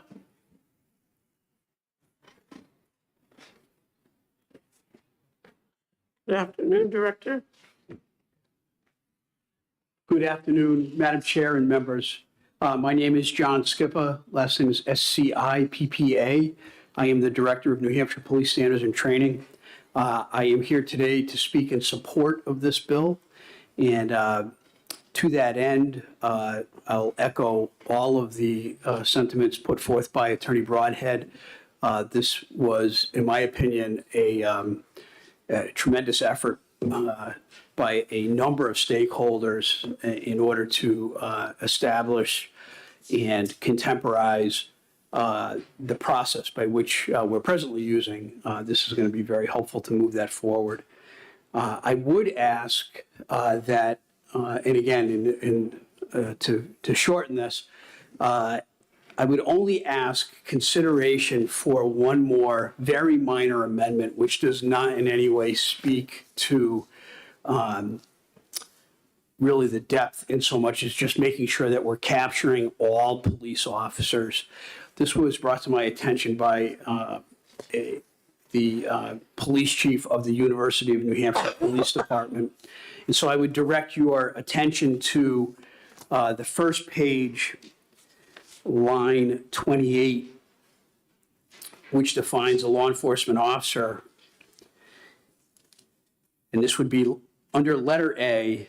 It presently reads, employed by a local, municipal, county, or state governmental agency in the state of New Hampshire. And I would ask that an amendment be made to letter A so that it reads, employed by a local, municipal, county, public university, or state governmental agency. Presently, there are two public universities here in the state of New Hampshire that directly employ law enforcement officers, that being the University of New Hampshire and Plymouth State University. Both of those agencies are required presently that they can only employ and hire people who are certified as New Hampshire law enforcement officers. And without making that amendment, they would be kind of in that gray area of not being addressed with regard to any allegation of misconduct. So I want to make sure that they're also held to the same standard. Also, this bill, and I believe Senator Carson, you've already submitted the amendment for the definition of administrative suspension, and that came from Senator Khan. So I have nothing further to offer other than standing ready for anyone's questions or concerns. Okay, thank you very much for your testimony. Are there any questions from the committee? Seeing none, thank you very much. Thank you, Senator. Okay, are there any other members of the public who would like to speak to House Bill 1682? Okay, seeing none, we'll close the public hearing.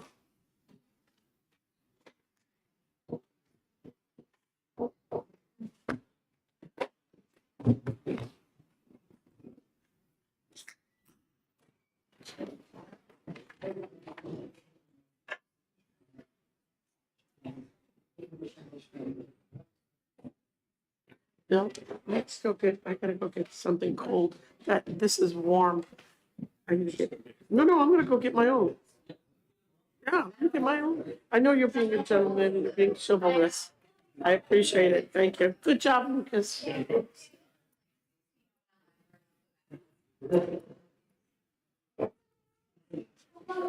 All these people speaking, you're gonna be kidding me. Okay, you get the fun part. First one, they just had a brownie and then have some more. Josh, hopefully I'll be back by then because all I'm gonna do is go downstairs and get a drink. Just keep going. She's testified too much lately. I'm not gonna be the chair, so you're gonna have to deal with him.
So the judiciary is back in session. I welcome the Honorable Rep. Pat Abrami, prime sponsor of the bill. 1647, an act relative to the calculation of child support. Welcome, Representative. Good to see you. Thank you, Mr. Chair. For the record, State Rep. Patabrami, Rockingham 19 Stratham. I'm here to introduce House Bill 1647. The premise behind this bill is that child support payments are out of sync with shared parenting. I believe shared parenting is in the best interest of children, of divorced parents, and of society as a whole. Hopefully, members of this committee feel the same way on that matter. Hopefully, also, the members of this committee already realize that we have a problem that needs to be fixed in this regard. And that hopefully, by the end of this hearing, you will feel the same way I do about this. Pre-Supreme Court case of Silva versus Silva, there was some flexibility by the courts to adjust the child support for shared parenting. But after Silva versus Silva in 2019, things got even worse. And let me give you an example. Two parents who work out an agreement for 50-50 shared parenting, the parent with $1 less in income receives 100% of the child support. That's just not fair. And we got a big problem here that we need to fix.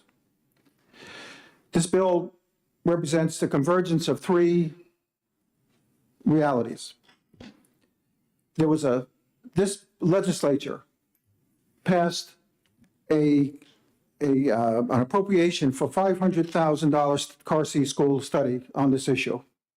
And we don't spend that kind of money lightly in this legislator.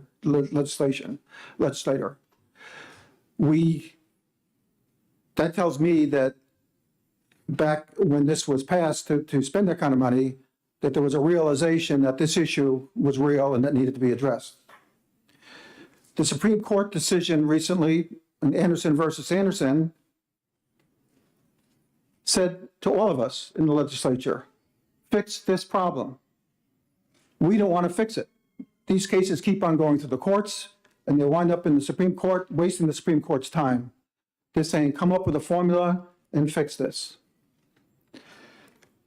The third thing I want to mention is our neighbor to the left, Vermont, has passed 10 years ago a very similar bill to the one being represented here today. And they've had 10 years of good experience with that bill. So what we're proposing is nothing, it's based on a lot of research, and it's based on what others have done and have worked well. So there are many families hurting out there. There are a lot of injustices out there that needs to be fixed, and I really strongly recommend that you pass this bill.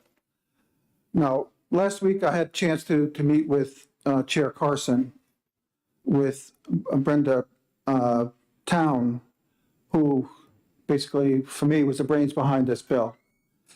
And she asked me to hand out copies of the Carsey report, which I did make copies of the Carsey report for all of you. Unfortunately, Brenda Town could not be here today. She's down in South Carolina. And when I found out that this bill was being heard today, she tried the best she could to get a flight back here, but this is Easter break in many jurisdictions, and getting flights were very difficult. So I also left you her testimony, but I'm going to kind of touch on some of the issues that she brings up. Some of the history. I'm going to retouch some of the things I already said. The bill back in 2015, there was a House Bill 378 that basically presented a very similar bill that we have here, basically using the Vermont language. It passed the House, came to the Senate. The Senate modified it to be the Carsey study, and we appropriated $500,000. And so the Carsey team, research team from UNH. The important point is that the report summarizes child support trends issues from 2015 to 2017. And they got input from the interviewed mediators, public attorneys, private attorneys, judges, and researched actual court practices, as well as interviewed parents. The report came out in 2018 and was presented to this committee in 2019. And two major findings were that the court found, the report stated that greater than 63% of child support orders are modified with shared parenting as a leading reason. It also found that judges wanted better guidance to prevent a lack of consistency in our courts. Now, these are rank and file judges. These are judges that are on the front lines every day, and they're asking for guidance as well. This was also echoed by Judge Ashley, who is the administrative judge for all of our courts in 2020. I had connected Brenda Town with Representative Skip Barron from Exeter, who was on the Family and Children and Family Committee. He came to my house. We worked on this bill, the bill from 2 years ago, and he wanted to hear directly from Judge Ashley. And Judge Ashley agreed that this needs to be fixed. We are clogging up our courts with these kind of cases. And more mediation isn't the answer. It's giving a simple formula that the judges can follow. The issue also was, there was also a report recently by Dartmouth College that had basically the same recommendations. So this bill, what it basically does, it increases the self-reserve for low-income parents so that they can support themselves, align New Hampshire with national standards for income breaks in the calculator, and adopt a shared parenting child calculation currently used by Vermont for more than a decade. I already mentioned Silva versus Silva. What makes this bill ever more critical is that what is happening in our family court since 2019 with the Supreme Court ruling of Silva versus Silva. With strict interpretation of the term fixed cost, judges can no longer modify support for parenting time, but instead award the full support order to the lower earner. There was no consideration for parenting time, which drive the cost of housing, clothing, food, and everything to raise them at their homes. The decision and practice of catapulting New Hampshire to issuing the third highest child support orders in the country, 140%. Additional Supreme Court cases in New Hampshire have led the New Hampshire Supreme Court in Anderson versus Anderson pleading for the legislature to fix this issue. With hardship and burden on one parent, New Hampshire is squarely placed a massive obstacle in the way of good parents who want to raise their kids. Its unintended consequences have created an incentive for one parent to remain underemployed to ensure the child support burden is not levied against them. Even in the case of Silva versus Silva, the court was forced to order the obligee back to full employment.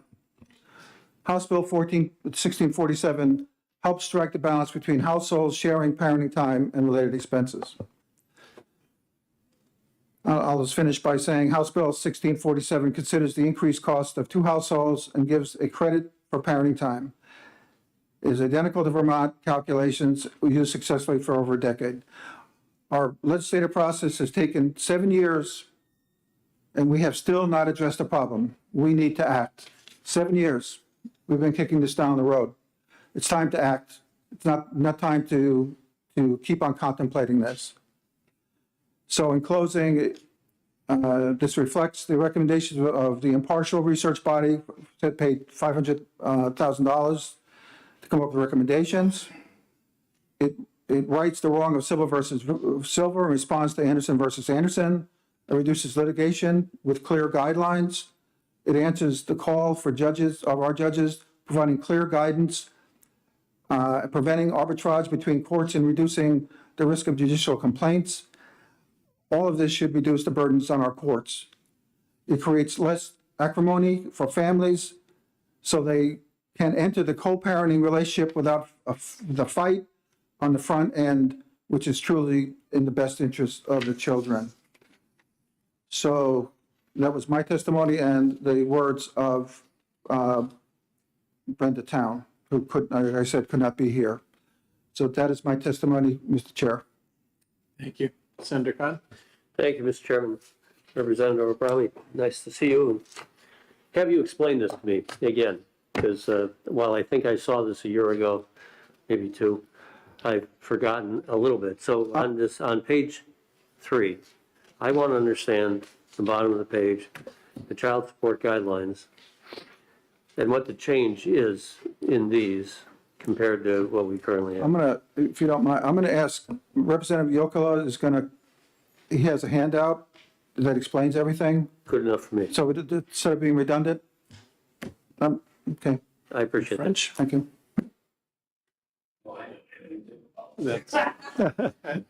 That's why I have you sitting next to me. Senator Whitley, you're all set? Awesome. Just a quick question. So I was doing this 30 years ago.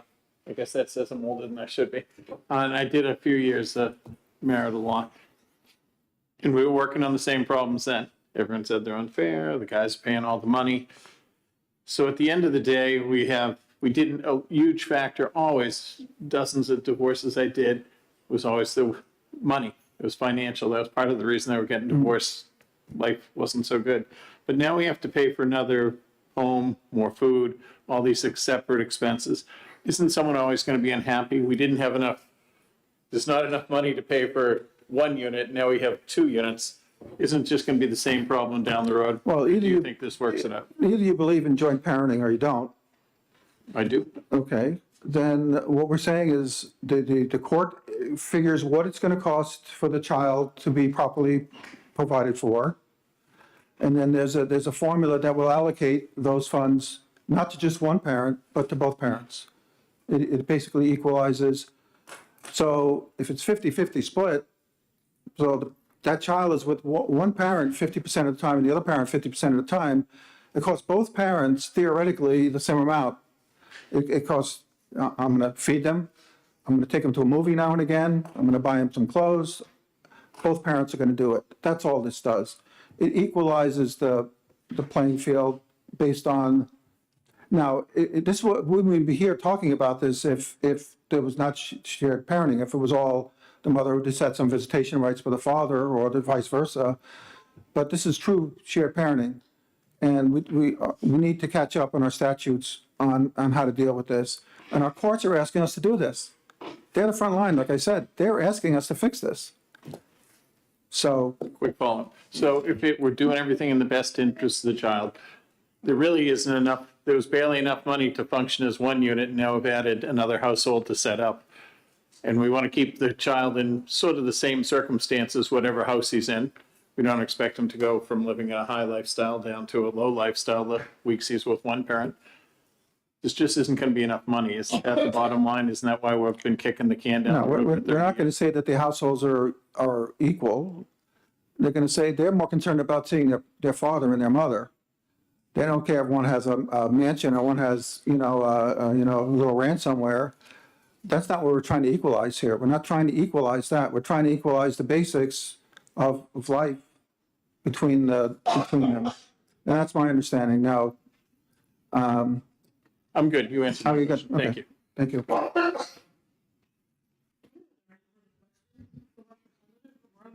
Nope. Thank you very much. Thank you, Madam Chair. Representative DeSimone?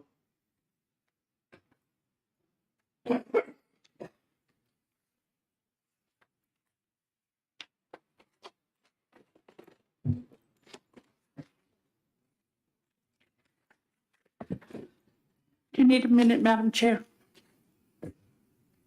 No, I'm fine. Thank you, Madam Chair and representatives. I'm not going to repeat a lot of what Representative Abrami said. By the way, just for the record, I'm Deborah DeSimone. I represent District 14, Atkinson and Plasto. And I sit on the Children and Family Law Committee.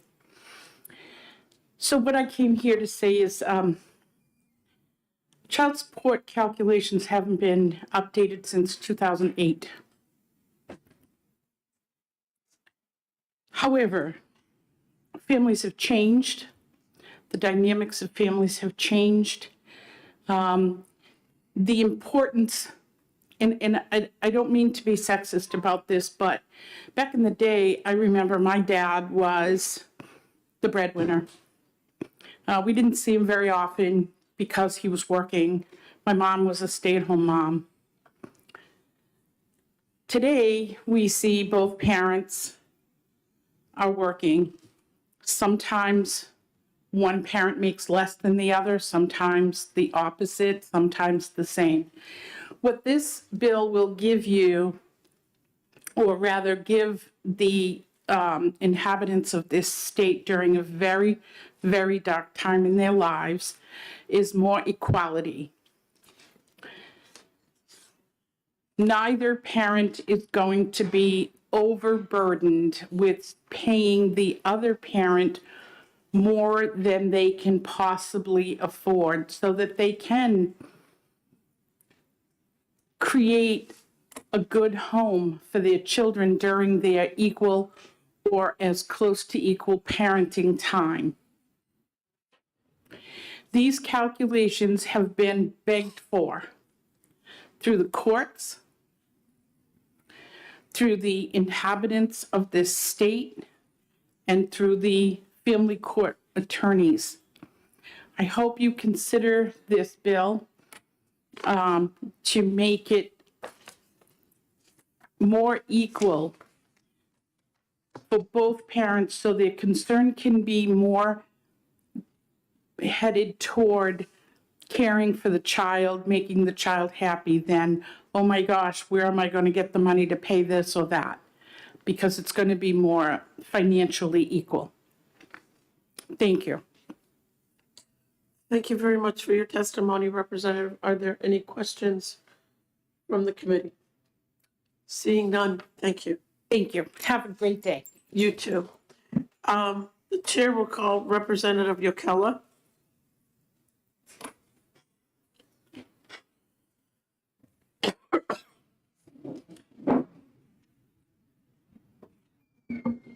Thank you, Chair. Thank you, Chair, and members of the committee. Being passed out to you now is some examples for how this would work in practice. I just want to start by saying that the parenting plan is set up before money ever comes into the question. And we are deciding, littered all through that statute is just making decisions based on the best interest of the child. So we've already decided, before this ever comes up, what is in the best interest of the child, how much parenting time each parent is appropriate with each parent. And so what we are trying to do now is say, okay, the courts, or we have this calculation that says a certain amount of money should be set aside towards the responsibility of parenting, and that may be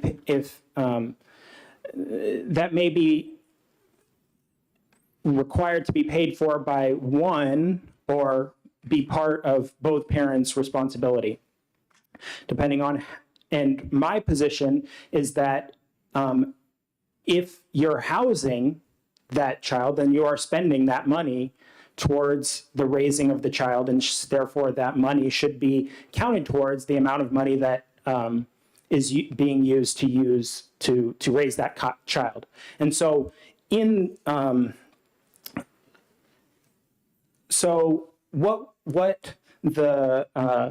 right now there is a calculation that is based on your income. You earn 75% of the income of the household versus 25%, and they divvy up the responsibility of who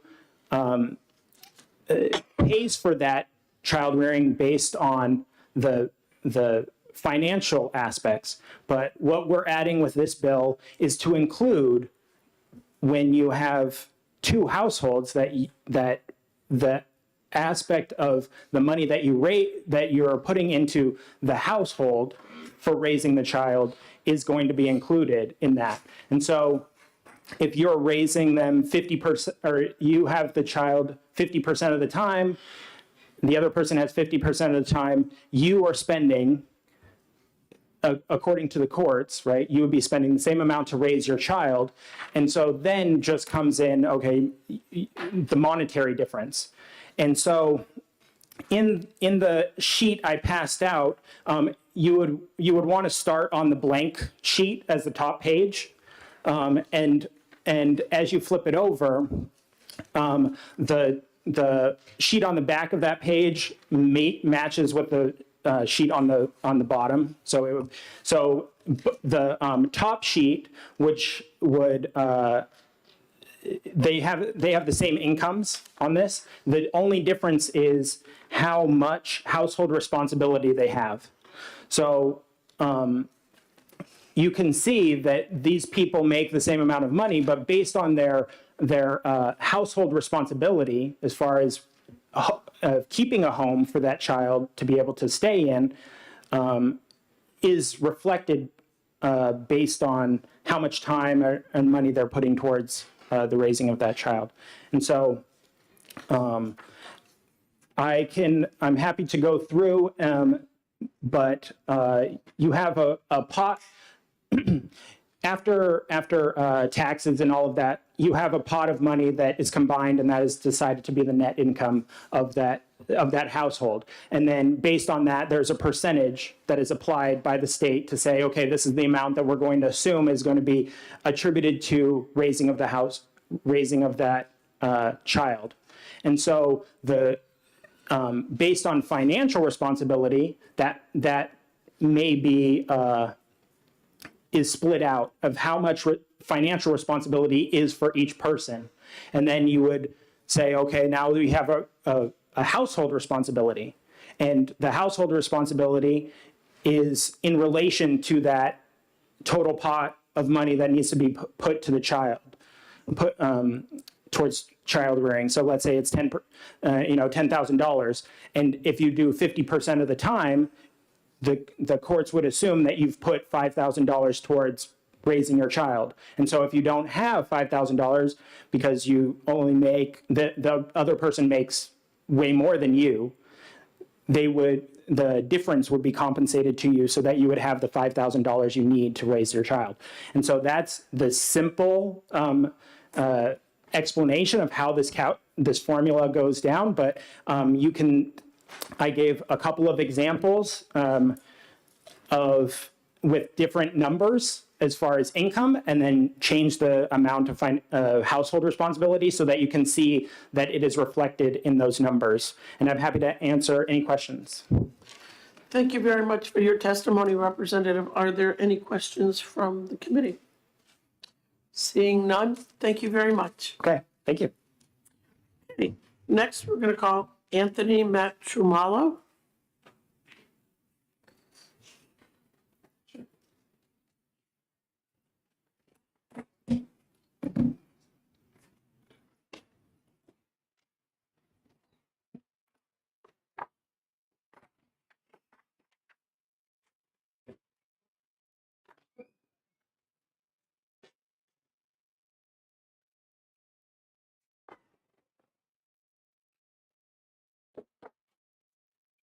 Good afternoon, Madam Chair and Good afternoon. committee. Thank you for allowing me to testify today. My name is Anthony Matramalo. I'm a family mediator, certified family mediator. I have a busy mediation practice in Londonderry. My office is in Londonderry. And I work with parents every day struggling with this issue, or dealing and trying to determine the appropriate amount of child support in their case. My background, I served as president of the New Hampshire Conflict Resolution Association, and I was also appointed by the governor to serve on the Family Mediator Certification Board in Concord. So I have a lot of experience with this. I was approached by the Child Support Working Group, members of this group, I think because of my record of being a very neutral and straightforward person. I don't bring an agenda to this. My work, I work equally for both parents. So for that parent that will be paying child support, and equally for the parent who will be receiving child support. So in my office every day, these parents have these conversations. What I will tell you is, in my experience in working with hundreds of families and thousands of mediation sessions around this issue, that this body has done an excellent job in creating the tools that people like me need to settle cases. In all of the cases that I have ever worked on, I have never had one set of parents be unable to reach an agreement on what the appropriate amount of child support should be in their case. So what happens is you have the guidelines on one end and you have zero on the other end, and it's a continuum. And there may be, I've heard some misconception that there's a belief that people who come to mediation are in agreement, that they agree already, that they're amenable to agreeing. I meet with people every day that can't even look at each other or say a civil word to each other when I meet them for the first time. So what mediation is an opportunity for people to retain control over these decisions instead of turning them over to somebody else, a judge or anyone else. Over 90% of the cases in New Hampshire are settled. There's a very small number of cases that are litigated, and even a smaller number of cases that are litigated over the child support issue. So the tools exist to reach an agreement, which is an important part of this. What this bill does, on opposition strongly opposed to this particular solution, is that in every case where parents, first of all, I agree wholeheartedly, and the majority of cases I work on, people have agreed to approximately equal parenting schedules. I will say that issue, although it's been stated that issue is always resolved before child support is discussed, that is absolutely not the case. So that is going to be up to the parties as to which issues they discuss first. But in every case, let's say we have a discussion about the parenting plan and they come up with a parenting schedule that they believe is in the best interest of the kids. When we get to the issue of child support, that issue is still open. So there can be adjustments to that parenting schedule, and there often are. What this bill does is it creates an incentive for people to argue over the shared time. What is in the best interest of the children? Because a discount will apply in every case. And not only in every case where there's an approximately equal parenting schedule. This discount applies in every single case. So if one parent has the kids 2 days a month, they get a discount. So again, if we look at things with common sense, you have two households that you now have to support. I handed out a handout there. That is an example of a child support guidelines worksheet that I worked on last week with a family, husband and wife. The husband was the higher earner in this case. He earned $160,000 a year. The wife earns $30,000 a year. They have 5 children. He can afford to keep the house in this case, and she is going to have to go out and find suitable accommodations, living accommodations for 5 kids when they're with her. They have an approximately equal parenting schedule. One of them has over $13,000 a month in income, the other $2,500 a month. When I sat down with them and we started talking about child support, the father said, "Of course I'm going to pay the guidelines. I can afford to pay the guidelines. Even with the guidelines, I'm worried that she's not going to be able to provide for these 5 kids." So brought alimony into the discussion before we were even there, just to bring it up that he was going to have to do something with alimony. So these families, they fill out a financial affidavit. On page 1, it shows their income. On page 3, it shows their reasonable expenses. Because they're filing a joint petition, each of them is assenting or agreeing that the numbers that show up on the other party's financial affidavit are reasonable. So there isn't a disagreement that it costs X amount for rent or X amount for groceries. They've already agreed on that. So now it comes down to, can both parents afford to provide a reasonably similar standard of living? That does not mean they have to both be in a house with the same amount of square footage. But it means that the kids should have a bedroom, a similar accommodation, so that they do not, because the state of New Hampshire has always believed, and this has been shown to be true, that it is not in the best interest of children if they see one parent as able to provide for them and the other parent as unable to provide for them. That in one household, we were talking about, somebody mentioned earlier, a mansion and a ranch. That's fine if one person has more than the other.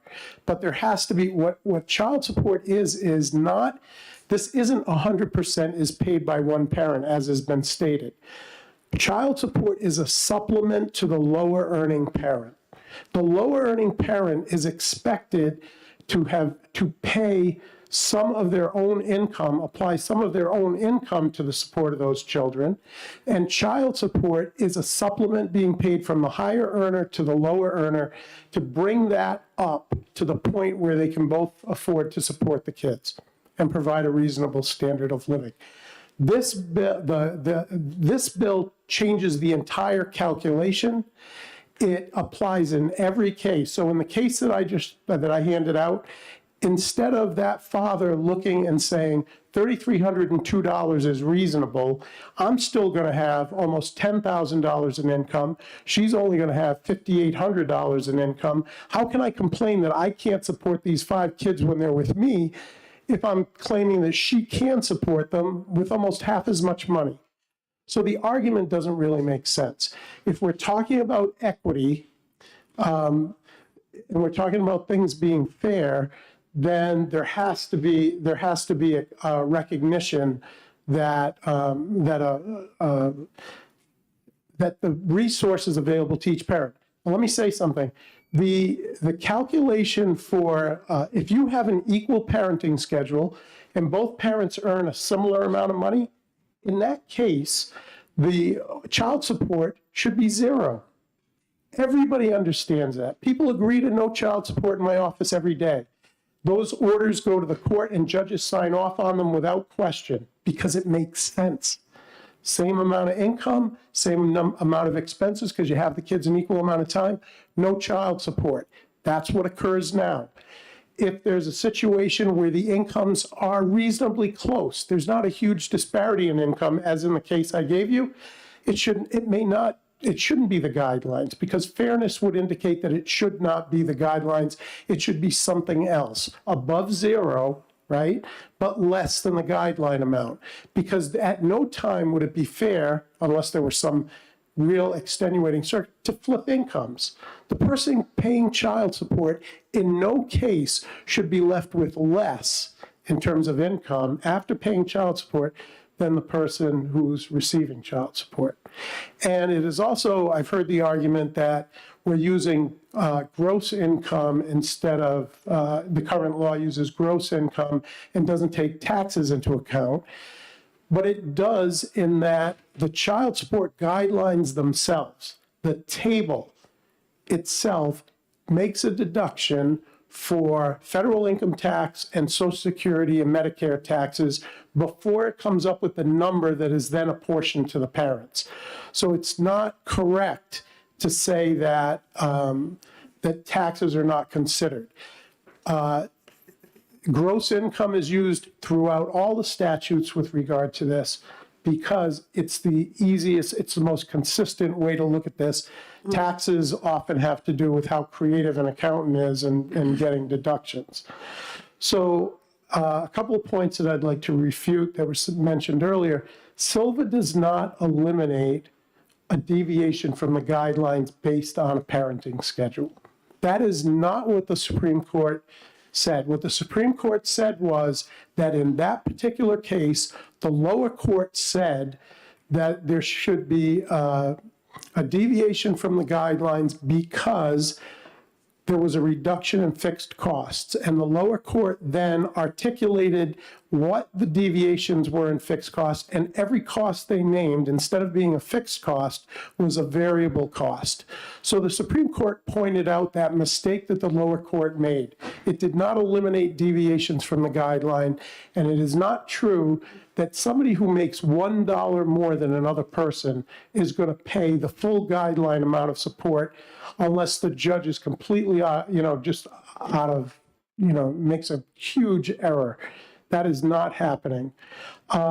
When people talk about we have the third highest child support orders in the country, that isn't accurate either. What is accurate is that our child support guideline calculation results in the third highest high end of what child support could be. There is no data that shows what the actual orders that are signed by a judge actually are in our state versus other states. So if you look at these statistics, the guideline amount may come out to be the highest. That does not mean that our orders are the highest. The other thing is this, it's been mentioned, this Vermont study, the Vermont law, and the UNH study.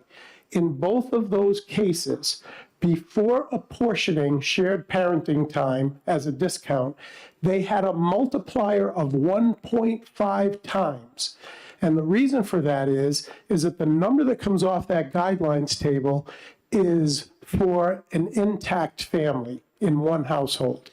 So they, in order to apply a law fairly to now two households, they took the number and multiplied it times 1.5 before they apportioned it.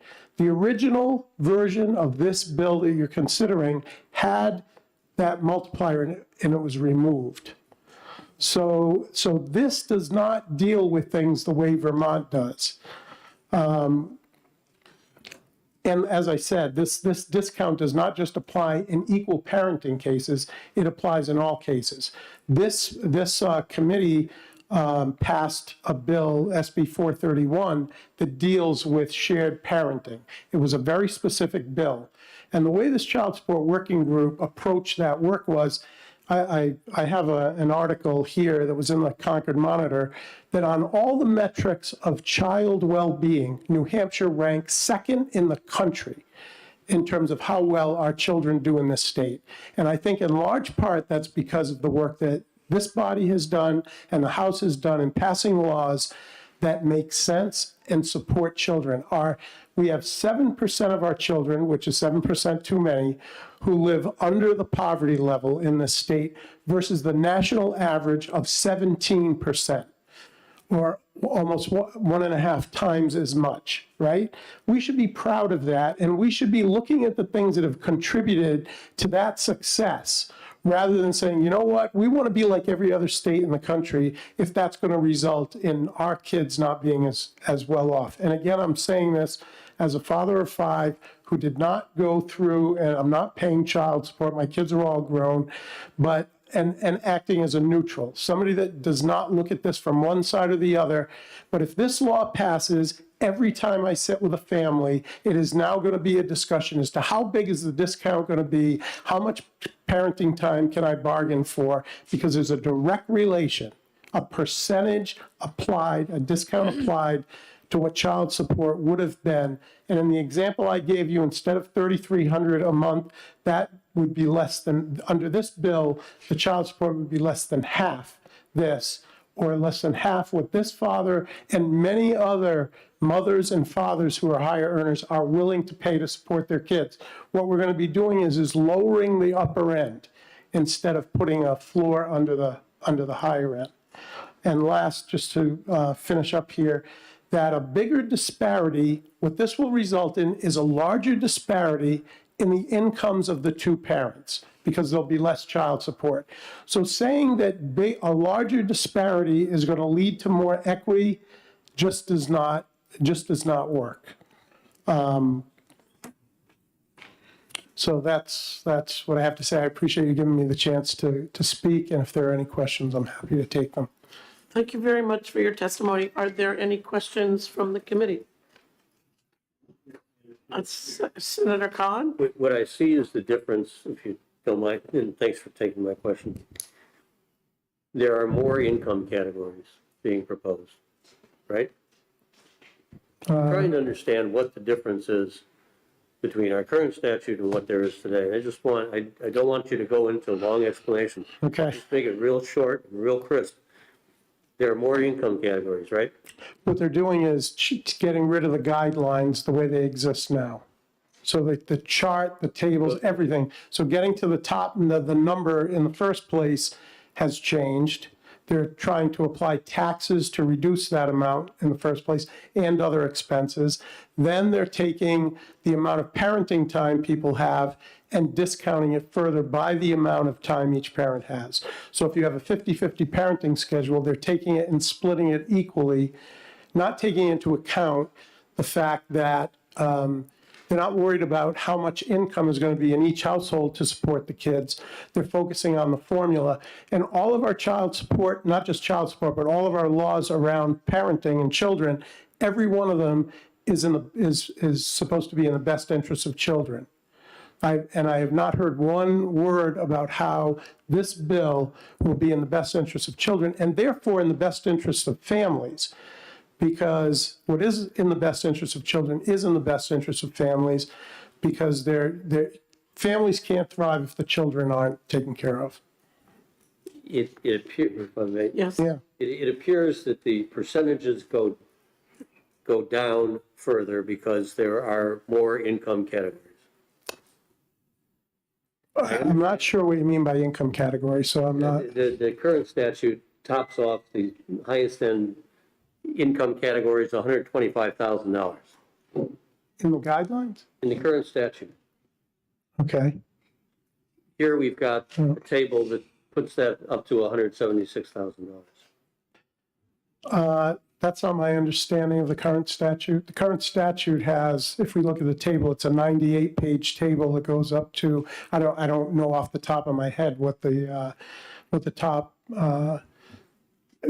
is. It's divided in $10 increments, and you're taking the combined gross monthly income of both parents. By the time you get to page 98, I don't know how high that number is, but it's higher than 125,000. All right, I'm gonna yield on the, I'm gonna give up on it because I bet the chairman of this committee is gonna point this out to me. What is it that I'm not getting? That's okay, you can do that We'll talk. another time. We'll talk. Are there any further questions from the committee? I just have a quick question. Sure. You said that over 90% of the cases are actually settled, that there isn't a lot of dispute resolution that needs to happen. And that, I imagine, is with our existing statute today. Right. Can you talk a little bit about those other 10 cases, 10% of the cases? What are the driving factors that people just argue and fight and dispute this so much that we keep constantly getting these bills? Well, I don't think that's 90% of all these cases are settled. And we're not talking about 90% of child support cases alone. So there's even fewer that can't reach agreement on child support, right? I think what is happening is that there are some people who have had a negative experience. They don't believe in their case, and I'm not arguing whether a judge made the right decision, the wrong decision. I don't know the facts of individual cases. In my office, maybe things would have happened differently. Maybe if they had a judge that applied the law in a different way. All this, as far as I see, all the legislature can do is to provide tools, to provide the tools that allow parents to be able to make these decisions themselves and provide guidance for judges so that they can make the right decisions when they're forced to make those decisions for parents that can't agree. In that 10% of cases that don't settle, there's a lot of different reasons for that. What I find in my own practice is the things that complicate cases and make them difficult to settle are often things like there's a business, they own a business, and coming up with the value of that business to determine how much of that property should be divided. That's a very complex issue in cases, pensions and retirements and things like that. So there are other reasons. Child support isn't that difficult a thing to settle because you have the guideline amount on the high end and you've got zero on the low end. It's a continuum, right?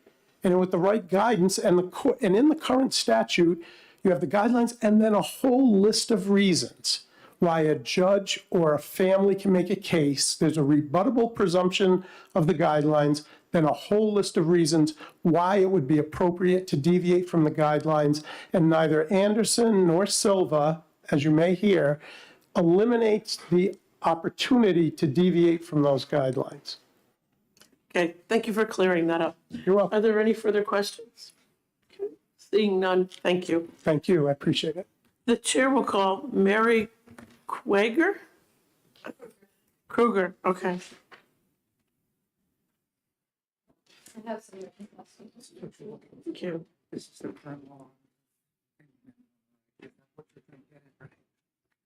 Thank you, Madam Chair and members of the committee.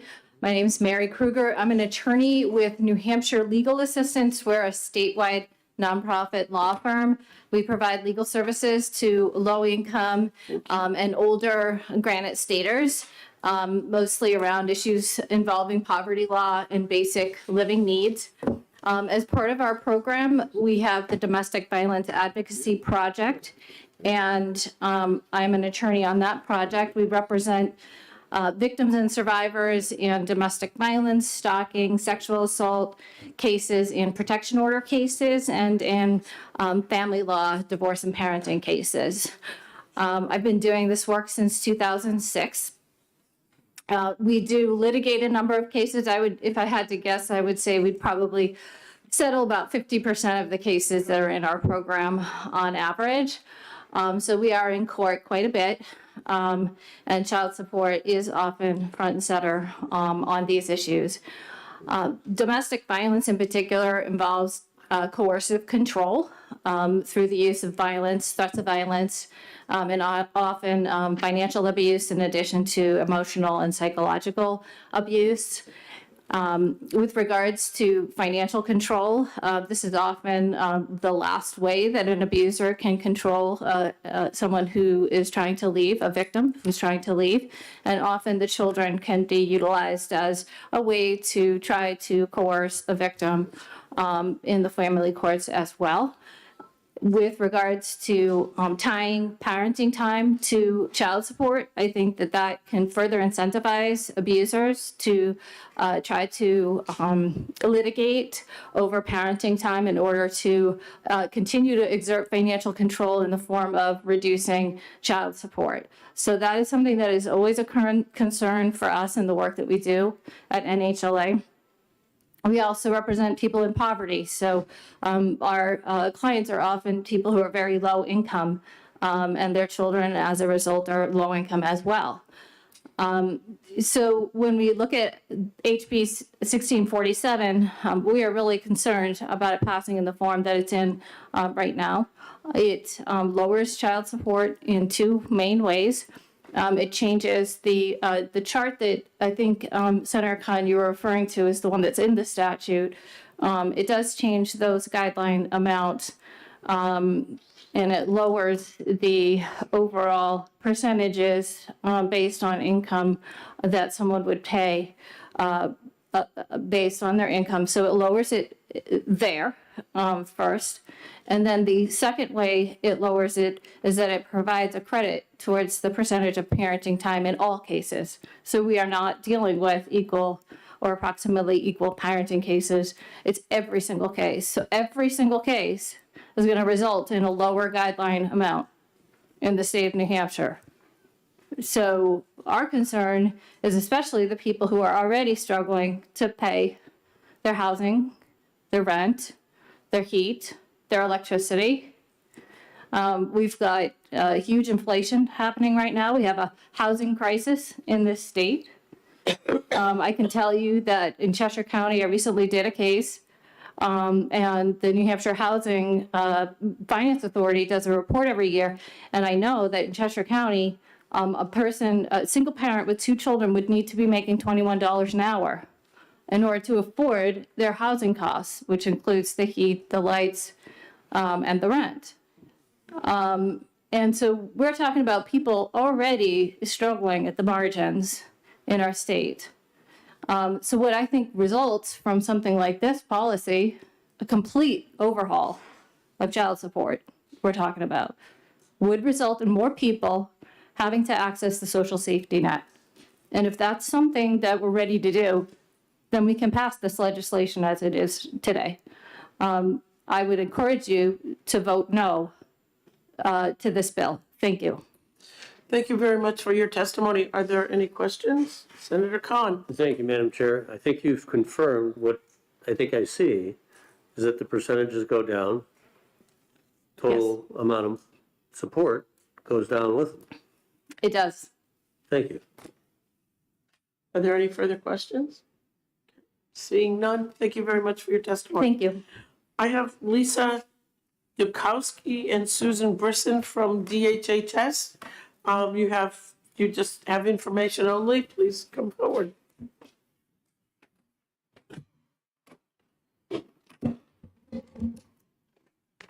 Good afternoon, Senator Carson and members of the Senate Committee. Thank you for the opportunity for us to speak. For the record, my name is Lisa Dekatowski, Dekutowski, and I am the Bureau Chief with the Bureau of Child Support Services with the Department of Health and Human Services. And I'm Susan Brisson. I'm the Chief Staff Attorney for the Bureau of Child Support. So we are here today on behalf of the Department of Health and Human Services through the Bureau of Child Support Services. We are the program that administers the state's child support program as it is established through the Title 4D, Roman numeral 4D of the Social Security Act. The Bureau of Child Support Services has an interest in making sure that the committee is aware and up to date on the current status of the required 4-year child support guidelines review.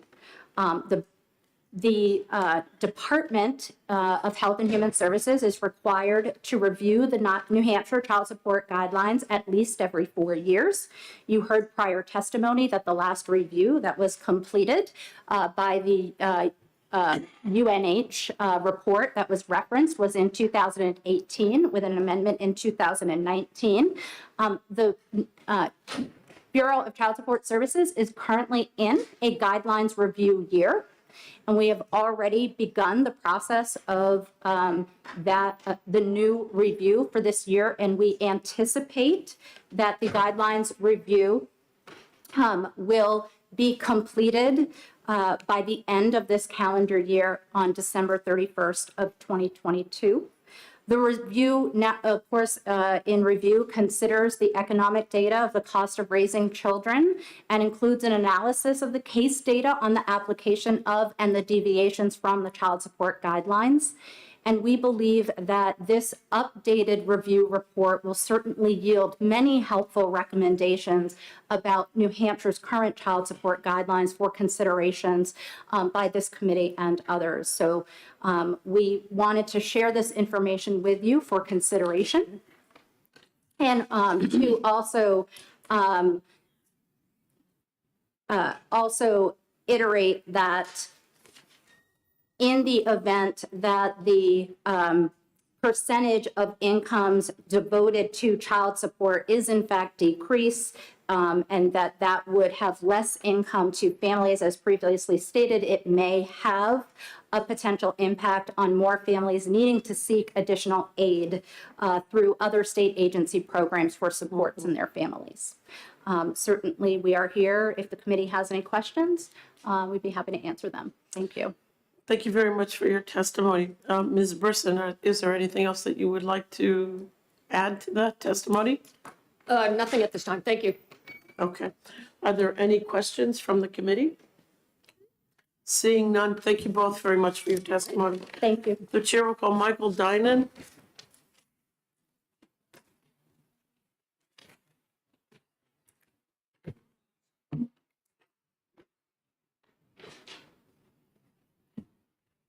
Good afternoon, Madam Chair and Judiciary members. Thanks for having me. Pleased to be able to speak about this in promoting 1647. I wanted to state first up that the discussion regarding the reduction in actual available funds, 150% should be in here, and obviously working with Representative Yokella and others, it should be in here, and that would actually increase the overall amount of funds available. I'm looking for it and haven't found it. I got the most recent updated bill. They're hard to keep up with. But in this case, it should be a multiplier of these guidelines, the percentages, then multiplied times a time and a half to understand that, and we all agree that two houses cost more than just managing one home and running one home. So in fact, it would increase the amount of overall funds available, but how they're allocated is what's most important. So just something that to some of the other folks that have been speaking today, in regarding mediation, when someone's able to go through mediation and there's agreement, that is a blessing for all the parties involved, including the children, and fortunate that some of these cases can go through mediation. What these laws are for, and what all our child support guidelines are for, is when mediation does not work. Unfortunately, sometimes, and in my case as well, we end up actually in court, and it's up to the judges to decide. So referencing a few things that are very important to this, Silva v. Silva, I think we've all heard it quite a bit, that Silva v. Silva changed how those funds were allocated. It used to be that the amount of funds identified between both households would be split across both households. Now, because of Silva v. Silva, unless you can prove a reduction in fixed costs or parenting time in itself is not grounds for deviation, all of those funds, regardless of how much the lower earner earns, whether it's $1 or $1 less, because I actually go through this, all of those funds go to the lower earner. That means that the higher earner is often left in an indigent state, and that's not always the dad. And in fact, there's someone in this room at this moment who is a higher earning mother who actually has to pay all the funds to the lower earner. So in this case, what we're trying to do and what HB 1647 would do is actually address Silva v. Silva. I think everyone understands the catastrophic nature of it. You have parents living in their cars, living in the fire barn if they're a fire person and can't pay for their own children. What actually is happening is all those funds, by going to one parent, it allows that parent to have complete control over how those funds are allocated. There would be a nice concept that parents get along and they're able to come to some agreement. The reason people split is because they're not in agreement. And then when that happens, when one person has all the funds, they can unilaterally decide how they're allocated and how they're spent. So I know there's concerns over, abusers and how these parenting time can be used against that. This follows the national average. Parenting time is established separately. It's not, they don't count how many days you had your children for the last year, then split how those funds are done. The parenting plan is done separately. What's most important, I wanted to read from this because I did share this with everybody.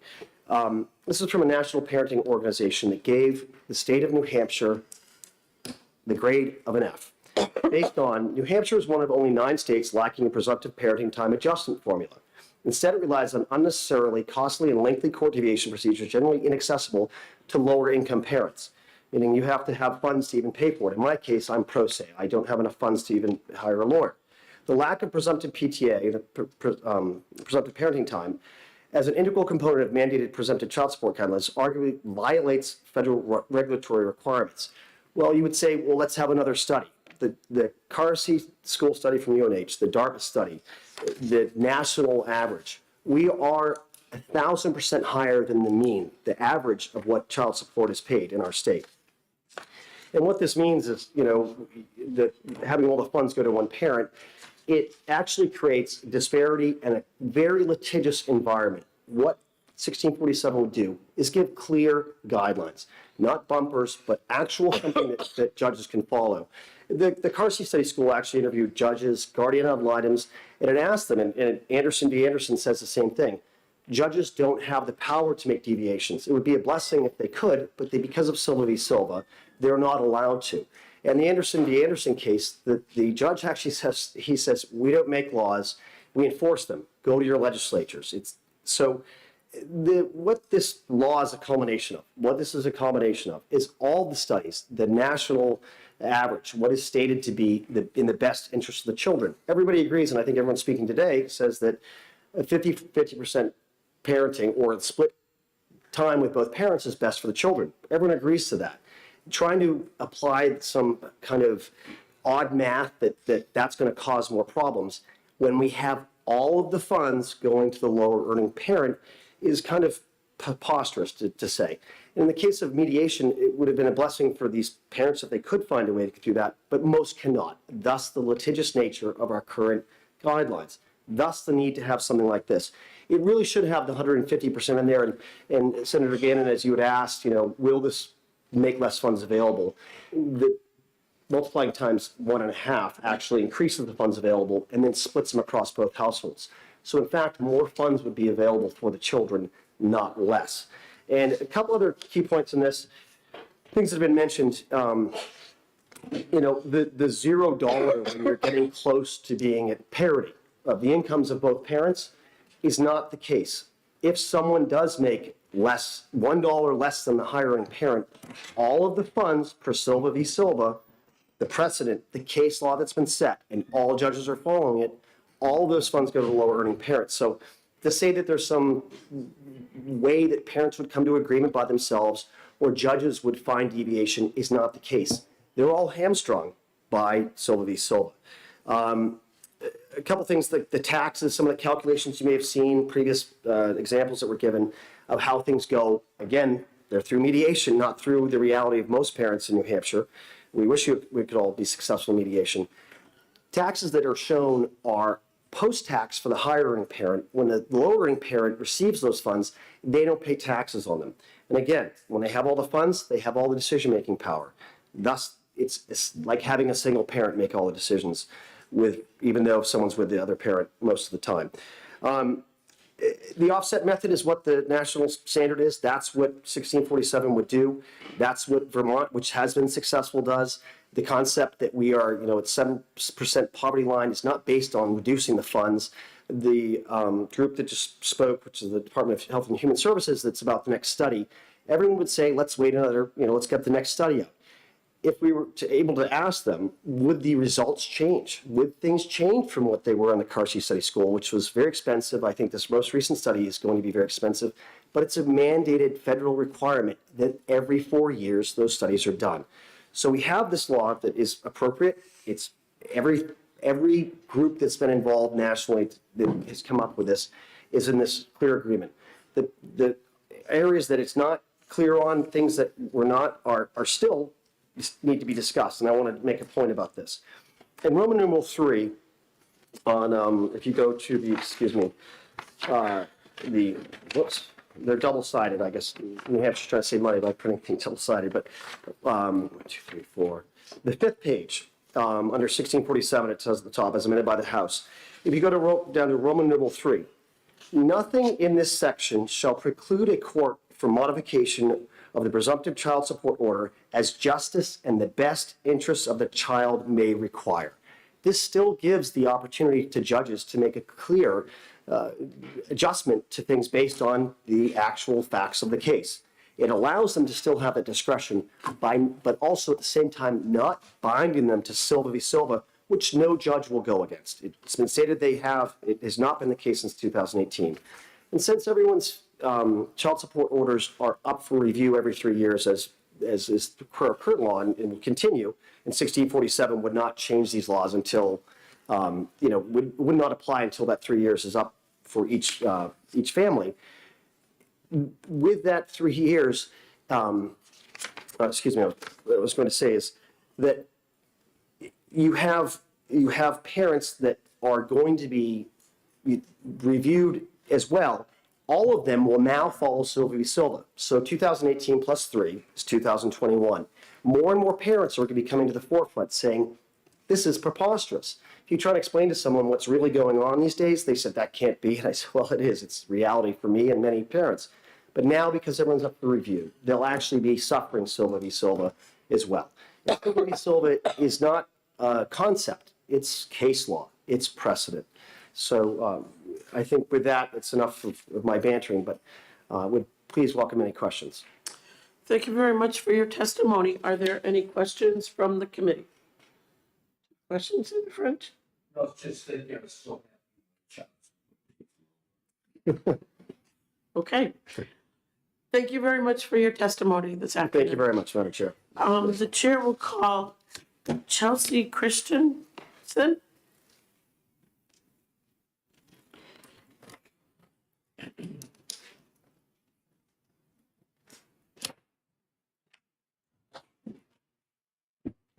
Good afternoon, Ms. Christensen. Hi, good afternoon.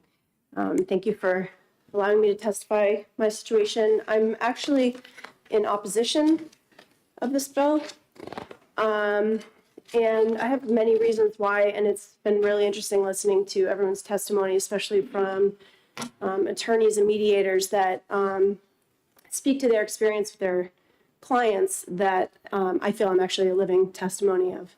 And I wanted to try to explain why I feel that the current calculator I feel is very fair. A lot of the laws, one of the laws that hasn't been brought up yet is the Codair versus Codair. That actually helps even out households. I heard one comment earlier about this new bill, the HB 1647, is not to help even out households, which I find really unfortunate that that's a statement saying that that's the purpose, not necessarily the purpose, but they're not considering evening out the households to create this bill. I find that there's a lot of scenarios in different households where one person is the higher earner, one person is the lesser earner. And as the senator had brought up that now when you're separating, there are two separate households. There's a lot more expenses and things to consider. The current calculator, I feel, is very fair because it considers a lot of variables within each individual person. It takes into consideration, you know, maybe someone gets a credit because they're paying for their medical expenses. They do consider both incomes, and then they come out with the end result, which is trying to more even out the households, which gives each parent an opportunity to provide an equal opportunity or an equal household for their children. I don't believe that the way it was designed is to make the lower earner earn more than the higher earner. I think that's a false statement. In my example, I actually am only receiving probably maybe 20% of the income, whereas he's still benefiting from 80% of the income, which still enables him to do things whatever he would like. If I didn't have that, like for example, the current calculator allowed me to be able to get back on my feet. I was the one that left the relationship, left the house. I had to get back on my feet. For a number of years, I was living in a one-bedroom apartment with 2 children, and we were sharing a bed. Fortunately for me, the children are younger and it was okay. But as they got older, of course, that's not going to be acceptable. It takes a while to build, in the eyes of credit anyway, it takes a while to prove the income that you're now earning from the child support to be able to get things. So through the current calculator, it allowed me to get back on my feet after a number of years and then apply for a loan so I could then get a house for myself and the children. So it allowed me that opportunity, whereas if I didn't have that, in looking at the current, or I should say, looking at the HB 1647, I'm actually shocked at the disparity of what it would produce. I was able to figure out a calculator of what I would be receiving if this were to pass. And I would be receiving less than 20% of what I'm receiving now, which is actually 4% of his income versus the 20% of his income, The Codair versus Codair states that the recipient of the full child support would actually give me, more of an opportunity to make the decisions on things that I want to do. Well, let me rephrase that. So I am allowed the full child support, which says I cannot go to him to say, okay, I would like you to split now everything, all the extracurricular activities and so on and so forth. It allows me and some individual decision-making to say, okay, I have enough now that I can afford to pay for their ballet, gymnastics, ski lessons, all these things. Whereas if HB 1647 passes, where does that leave this Codair versus Codair law? Am I still looked at as someone that is receiving the full child support, so then I can't ask for more support because, for example, with the current calculator, I would be getting $600 a month. And if I were to receive this $600 a month, I calculated in 2021, I spent $14,000 on all of their extracurricular activities. I spent that amount of money. I would now be faced with a fraction of that in the child support. So I would not be able to make the decisions that I need to make to be able to, put them in these lessons and give them the opportunities that I feel are important. The HB 1647 I'm looking at has all these different variables where I think in an ideal world, this would operate flawlessly in the minds of people proposing this if people that split up actually got along. I feel like there's way too many variables to fight about. I don't feel that when people are in this situation where they're debating about child support and so on and so forth, they're in a position of getting along. So there's way too many variables to argue about, and I feel that when you're looking at something as cut and dry as income, there's nothing to argue about. And, I have a clear example, too, of a situation that I'm being the victim of, this person that I've separated from is submitting things to the court that is saying that that they have more time with the children. And I actually have, and I've submitted it in my testimony, you can see where my words were taken out of context. There was a situation that said, I'd be leaving, but then if you read the whole paragraph of what I submitted, it said that I actually wanted to switch time around so I'd have more time with the children that I was missing. And then it was submitted to court and taken out of context. The only sentence that was provided was the one that said I was not available. And it didn't even include the fact that I was trying to switch more time. So if this HB 1647 goes forward, we're going to have a whole litigation of people saying, well, I have more time with the children. And then you run into this situation like I am, where my words are being taken out of context and they're untrue. He's saying that he spends more time with the children when he doesn't. We have a 50-50 agreement, and anytime he travels for work or if I travel, we agree on moving our times around. And fortunately for me, I have everything in writing. But that's something that I'm living through right now, where I have someone that is sending motions to the court every 6 months or 5 or 6 months, making up things that are untrue, and that I'm litigating because he's laying the groundwork for this bill. He's laying the groundwork saying, well, I have more time with the children, when it's not true. So I just feel like that's opening Pandora's box. I feel like if you're allowing a new calculator to come forward that not only reduces the rate of child support that the other person is receiving, but you're also putting in all these other variables that are going to be litigated. And it's interesting that the gentleman I was sitting next to, his testimony was so accurate. I've never met him or spoken to him before. I had no idea what he was going to say, but when he came up here and said that he knows that this is going to open an issue with people litigating how much time is spent and who's doing this and who's doing that, it's 100% true. I'm living it now. I have, I submitted the motion that you can see right there that's showing that he's already doing this. So I just feel that the current calculator is very fair. It makes it so that there's nothing to dispute and there's nothing to argue. It allows me a lot more opportunities to provide for my children. Whereas if this bill passes, I'm worried that because I was approved for a certain loan based on what I was earning, that's going to go away. And what happens next? Do I lose my home? I mean, as another person had said, the expenses are going up. I live on the seacoast.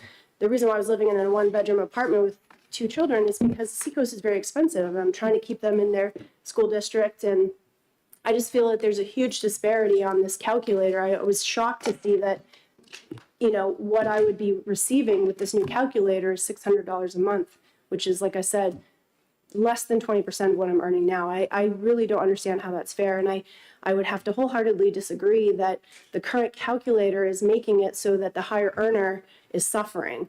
And I heard this gentleman earlier say that it gives the person receiving the child support all the decision making. Is there a law that anyone's aware of sitting here that you're familiar with that says that the person receiving child support gets to make all the decisions? As far as I know, Code Air versus Code Air, you can make your own decisions on how the money is spent. You just can't go to the other person and ask for more. So I don't see how if someone is receiving or retaining 80% of their income, that they're put in a position where they're not allowed to make decisions for their children. I find that very odd, a very odd statement. I have a lot more. I don't want to take up any more time. It's in my testimony. So I guess I'll open it up to questions. Thank you very much for your testimony here this afternoon. Okay, thank you. The chair will call Marilyn Mahoney.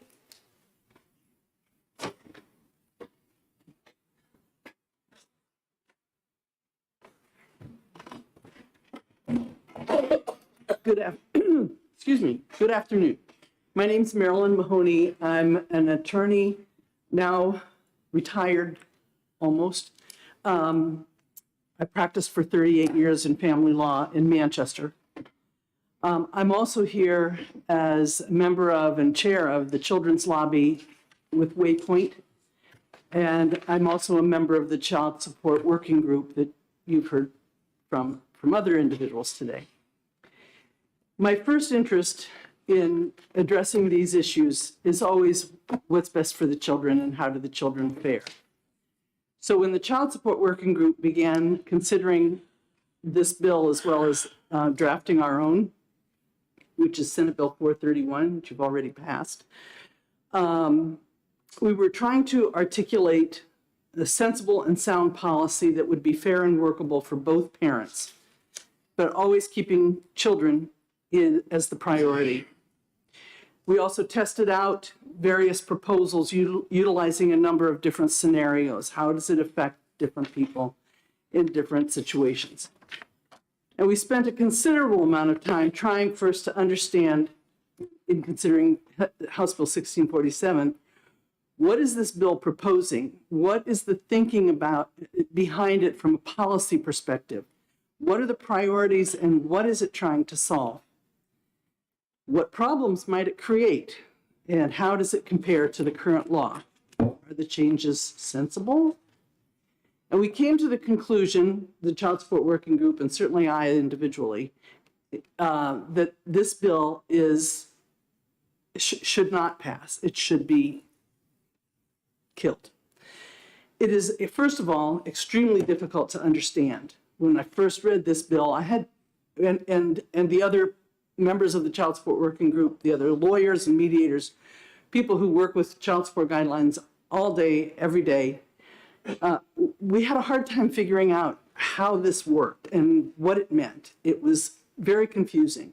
So for a lay person trying to grapple with their own situation, I think it would be a huge hurdle for them to just figure out what this bill is trying to do if it were enacted. And that's because this bill completely overhauls the current child support bill. It does away with the fundamental formula and the fundamental approach of our current child support law. Also, it places a priority on reducing the amount of support that either parent should be contributing toward the financial needs of their children. You just heard from Chelsea, whose last name I can't remember, how it would affect her. And let me just give you a couple of examples. The current guidelines provide a graduated table of income and the percentage of that income that is to be devoted to child support. So the current law begins with $15,000 and then goes up in increments, 10, 15, 25, 35, 50, and on up to $125,000. And when someone reaches $125,000, I'll put my glasses on because I can't read my numbers here. When you reach $125,000 under the current law, anybody who makes $125,000 or more pays 19% of their net after-tax adjusted gross income as child support. This bill, 1647, reduces those percentages dramatically. So, first of all, it says it raises where 125,000 max is the highest. This raises that up in increments up to $176,000, while lowering as with each increment, the percentage amount. So when you get to $176,000 or more, only 13% of your income is designated for support. So at $125,000 or $176,000 under current law, you're going to pay 16%. Under this bill, it goes down to 13%. Now that's just for one child. As you add children, if there are 2, 3, or 4 more or more children, the percentages are lowered even more.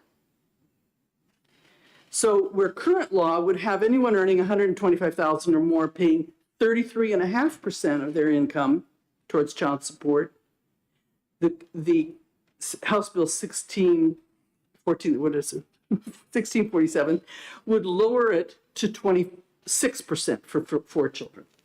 So do the math. And what happens is across the board, every child support order is going to be dramatically lowered by a lot. It's a huge reduction in child support being paid by, especially by higher earners, to the lower earning parent. Why would we want to do that? I mean, the cost of living certainly hasn't gone down. It's going up every day. There is no justification for lowering those. Now, you've heard this bill compared to the Vermont bill. This bill is not like the Vermont bill. You've also heard that it's in compliance with the Carsey report from 2018. It's not. And there's a key factor that's present both in the Vermont bill and the Carsey bill, which is this 1.5 times multiplier. Without going into I don't want to go into the details of that with you, but that is an adjustment that is in both of those bills that is absent here and would make up for this drop in percentages. So this is just an effort to lower child support. That's not where it ends, though, and I'm not going to spend a lot of time on this, but the support amount is then further divided based upon the specific percentage of time that the children, at least on paper, spend in one household or the other, which encourages fighting over parenting time for financial gain, not what we want to encourage. The end result of this bill would be catastrophic, especially for the children of families where the parents are separated, because child support ordered amounts will be dramatically and unjustifiably reduced. As noted in the fiscal note attached to this bill, there will be a significant increase in families receiving state financial assistance. But even for those who aren't eligible for state financial aid, it will mean a dramatic decrease in the amount of support they would receive. The big beneficiaries of this bill, high-end earners, those who have the most financial resources to their children will, as a result of this bill, be paying the least.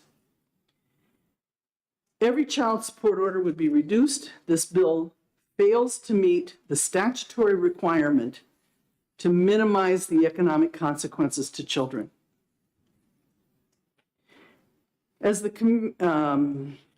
committee is aware, of course, the Office of Child Support is contracted to have its periodic four-year review completed by the end of this year. If you're going to be considering doing some overhaul to the child support guidelines, at least wait until we have that report, which will be based on current numbers. Remember that the Carsey 2018 was based on numbers from 2017, and think of how the economy and families' finances have changed in those past 5 years. In summary, this bill would increase the costs to the state, who would be paying increased benefit, and it would increase, not decrease, the disparity between households so that children will be subjected to one household that is affluent while the other household is struggling to pay their bills from month to month. I wanted to just comment about the Silva case, and you've heard that mentioned as this terrible thing. I would like to explain what the Silva case does briefly. The Supreme Court was confronted with a case in which a court made orders regarding a child support, and the Supreme Court said to the trial court, you have to apply the statute. And the statute allows for there to be variations from guidelines if you can make certain findings. Judge in the lower court, you didn't make the necessary findings, so we're sending the case back to you because you have to make these findings in order for you to be able to vary from the guidelines. That's all that the Silva case says. The Supreme Court's just telling the judge, follow the law as it's written. It doesn't prevent judges from being able to vary from the guidelines if the facts are there to justify it. I also wanted just to comment that the statement was made by a previous person that these laws are for mediation, are for litigation and not for mediation. And that is, you heard from my friend Tony, the mediator, these laws are what we use when we're mediating. This guides people. Here's what the law says. Now, how are we going to apply the law to this case? So the idea that what you write is only for those litigated cases is simply not true. Of course, we have to have that for mediation. In closing, I've always been proud of the fact that New Hampshire has, year after year, been ranked among the 50 states as having the lowest rate of children in poverty, or among the lowest. That is something we can all feel good about, and we should feel good about that. I would submit that there is a direct correlation between that fact and the fact that we have an expectation in New Hampshire that parents will fully and adequately support their children. Has that resulted in New Hampshire parents paying relatively high child support orders? Perhaps. Is that a good thing? Absolutely. Thank you. Thank you very much for your testimony. Are there any questions? Seeing none, thank you very much. Thank you. Okay, are there any other members of the public that would like to speak to House Bill 1647? Okay, seeing none, we'll close the public hearing. What? Yeah, the committee will be in recess for 10 minutes.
Good, good to see you back here. Yeah.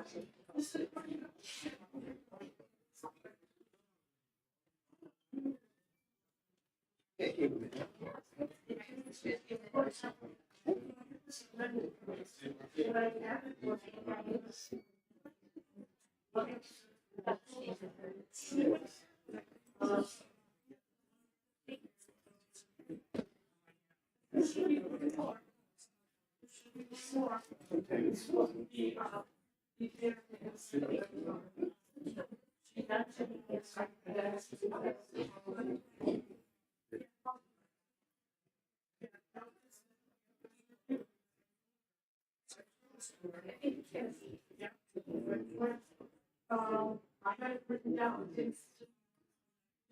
It's one representative from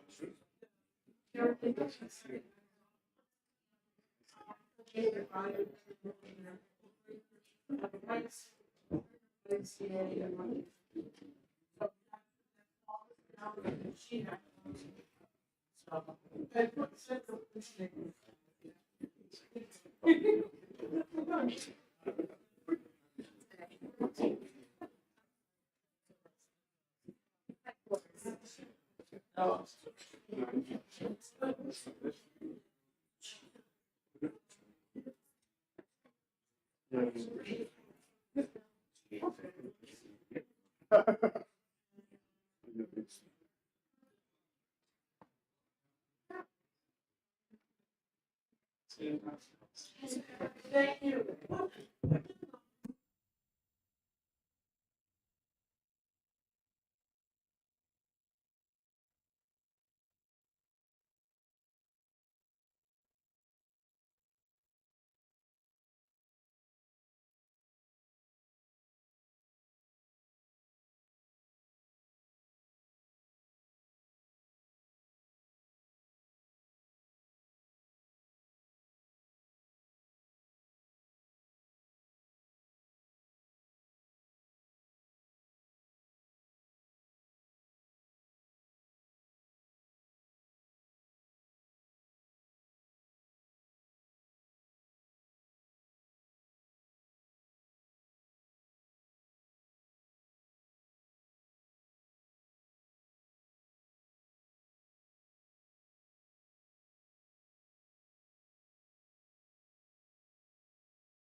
The committee will come out of recess, and we're going to open the public hearing on House Bill 1609 and call the prime sponsor, Representative Wolf.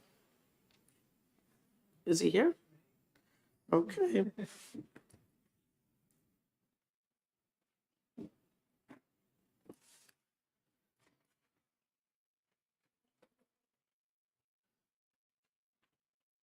Thank you, Madam Chairman, members of the Senate Judiciary. As lawmakers, we never intend to cause harm. But sometimes we get additional information that compels us to reconsider the new legislation. That's what House Bill 1609. I wrote, introduced, and support 1609. It addresses some of the concerns raised about New Hampshire abortion and health mandate. Many of my colleagues in the House agree with the language that is before you today. Pass the House, Rule 232. It includes narrowing the option, adding an exception to fetal diagnosis. As my colleague just said, many who voted to support HB 16 supported the original ban and have since heard the stories and truth of real Granite State who have been negatively impacted. I know that this committee has twice voted to pass the opposite, so I won't belabor that point. Instead, I want to spend the time focused on why we need to add an exception to fetal diagnosis that are incompatible with life. Couldn't hear me yelling? No. I want to thank all the women who have shared their personal stories with lawmakers to paint a better picture for us of what it's like to endure the complex situations later in pregnancy and why it is critical that they and the medical professions have options. These are heartbreaking stories in which the baby they were planning for had a nursery for, a name picked out. They will not survive. These diagnoses often cannot begin until the 20th week of pregnancy, or often later. With the devastating news, they have tried to make the best decisions for their health, their pregnancy, and the family. For some mothers, this means carrying a pregnancy to term. For other mothers, it means terminating a pregnancy. But they should have that decision. These are not decisions for 424 volunteer legislators to make, as these situations could happen to anyone, our own families, our friends, and of course our constituents. I received a question in one of the House committees that I testified on as to whether this language is about disabilities. And I want to state unequivocally, it is not about that. These are diagnoses that a child, I've lost my place. These diagnoses are not about a child having a disability whatsoever. We know that children with disabilities have long, fulfilling lives. This exception is not about those children. It is an exception about a fetus that is not viable, a child who cannot survive outside the womb. And if you have questions, I think somebody's here from Dartmouth-Hitchcock that can explain that meaning. I'd also like to share the story of a New Hampshire woman who many of you have heard from, Lisa Aki of Brookline, New Hampshire. And if you'll indulge me, I'd like to read an email that Lisa sent to me 2 days ago. And I'd like to read this thing. I'll try to give her her due on it. And I quote, "I never understood why a woman might need an abortion after 24 weeks. This February, I found out. My husband and I conceived twin girls last fall. With one beautiful baby daughter already, we were excited to grow our family. We prepared a second nursery and began purchasing supplies, and we shared the joyful news with friends and family. We made a short list of names. Then in early February, everything changed. I was 21 weeks along when we found out that one of our twins doesn't look very good. From there, we saw a number of specialists throughout the East, traveling down to Philadelphia to Children's Hospital for another diagnosis. But all the doctors that we saw agreed that this is a fatal fetal diagnosis. The twin will not be able to survive out of the womb. And in fact, this twin could actually cause harm or death to our other healthy twin. Our doctor shared that there is a non-invasive laser surgery available that could allow our non-viable twin to pass painlessly and peacefully. We would be giving her life to save and protect her sisters. However, they were clear that the procedure itself carries a great deal of risk because of yet another complicating factor. Our twins share the same amniotic sac and placenta, a rare instance called mono-mono. We decided to take a wait-and-see approach and retreated to our home in Brookline. However, by then, we had very little time. New Hampshire's 24-week abortion ban put agonizing, unnecessary pressure on one of the most important, consequential decisions of our life. It made a terrifying situation profoundly more difficult. Lisa goes on to say, and again I quote, "We are numbers people, so we put the numbers together and here's what we considered. The laser surgery to end a non-viable twin's life carried a 25% chance of losing both. If we were to deliver at 23 weeks, the chance of losing both twins was around 70%. At 24 weeks, 50, and at 25, it went down to 20. Finally, a lower risk than a laser surgery, but not by much. This means that in New Hampshire, we would have the ability to save and protect the life of our healthy, unborn daughter during these critical 7 days after I hit 24 weeks. Those days were the hardest of my life. We had trouble sleeping. We packed go bags, had a route plan to Boston, avoiding the traffic, and if we could make it in 90 minutes from Brookline, maybe we would do it. Thankfully, we made it through that harrowing time. Today, I'm 29 weeks along and have been admitted to Dartmouth-Hitchcock for constant monitoring, with the goal of getting my planned due date of 32 weeks on Friday, April 29th. Right after we found out about our fatal fetal diagnosis, we pulled out our short list of names and picked 2. I'm proud to share those names publicly for the first time today, Lily June and Iris Hope.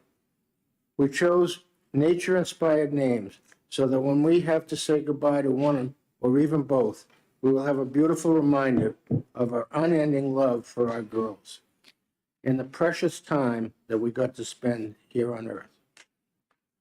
The morning of the 29th of April, I will have a C-section. Lily June will go to the neonatal intensive care unit. The nurses will wrap Iris Hope in a blanket to keep her comfortable.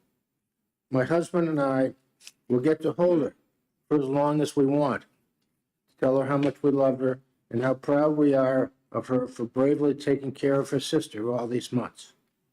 And then we will say goodbye. This journey has been one of the most challenging our family has ever had to walk. It has been made immeasurably worse by a 24-week ban that has put government in the exam room with us, invaded our privacy, our freedom, and liberty to make heartbreaking, consequential decisions in our life. It has taken away our right to save and protect the life of one of our children. And we are not alone. About 2 in 5 pregnancies of more than one baby result in the death of at least one of the other. Since we started telling our story earlier this year, dozens of moms, women, husbands, and your fellow lawmakers have reached out to us to share their experiences. You may not know it, but your constituents are experiencing it today. For the last 50 years, Granite Staters had the freedom to make these enormous medical decisions with their doctors in privacy. Those those rights were taken away from us mere months ago, on January 1st, 2022, when the 24-week abortion ban went into effect. Please support HB 1609 and restore those freedoms for families facing fatal anomalies like ours. Thank you for listening. Please keep me and my family in your thoughts and prayers, and wish me good luck on the 29th. It's pretty touching. So thank you for listening to Lisa's story. And I would like to conclude that this clearly illustrates the unintended consequences that even the best intentioned legislation can have. Real people are impacted by the laws we make in Concord, and when harm is done, we are compelled to take action and reverse those laws. I agree with my Republican House colleague, former Supreme Court Chief Justice Bob Lynn, who in another one of the hearings that I attended, said in support of this language, in the situation of fetal abnormality that is inconsistent with life, it is just too much for government to step in and say, you will have the baby. It seems to me that that's a decision for the mother. So currently, New Hampshire law does not take into effect these rare and extenuating circumstances. House Bill 1609 would address the ultrasound language and, more importantly in my mind, the issues of fatal fetal diagnoses that are incompatible with life. And I ask you as a committee to recommend this to the full Senate with an ought to pass. Thank you very much, and I will answer questions if you have any. Thank you very much for your testimony, Representative. Are there any questions from the committee? Senator Whitley, then Senator Gannon. Thank you, Madam Chair, and thank you for sharing that story with us. It's really hard to listen to as a mom, thinking about another mom going through that. So if you could just express my gratitude to Lisa, if you do speak with her, for sharing her story and emailing those details. I know that must have been really difficult for her. So if you can share my gratitude, I would appreciate that. I have not spoken with her, but we've had a lot of emails over the last 3 months. So thank you for that. Senator Gannon? Thanks. Really easy question for you, Representative.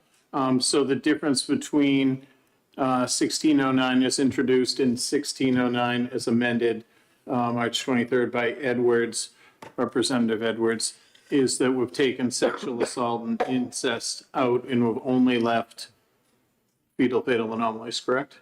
And that's all we're dealing with? I believe that is correct. Okay. Basically, it was stripped down Yep, I just wanted to make to sure the bare I bones. wasn't missing anything. Thank you. Are there any further questions? Senator Khan? Thank you, Madam Chair, and thank you, Representative Wolf. I know this has been a long journey for you with this bill, and I appreciate the patience and tenacity that you've exhibited through the process.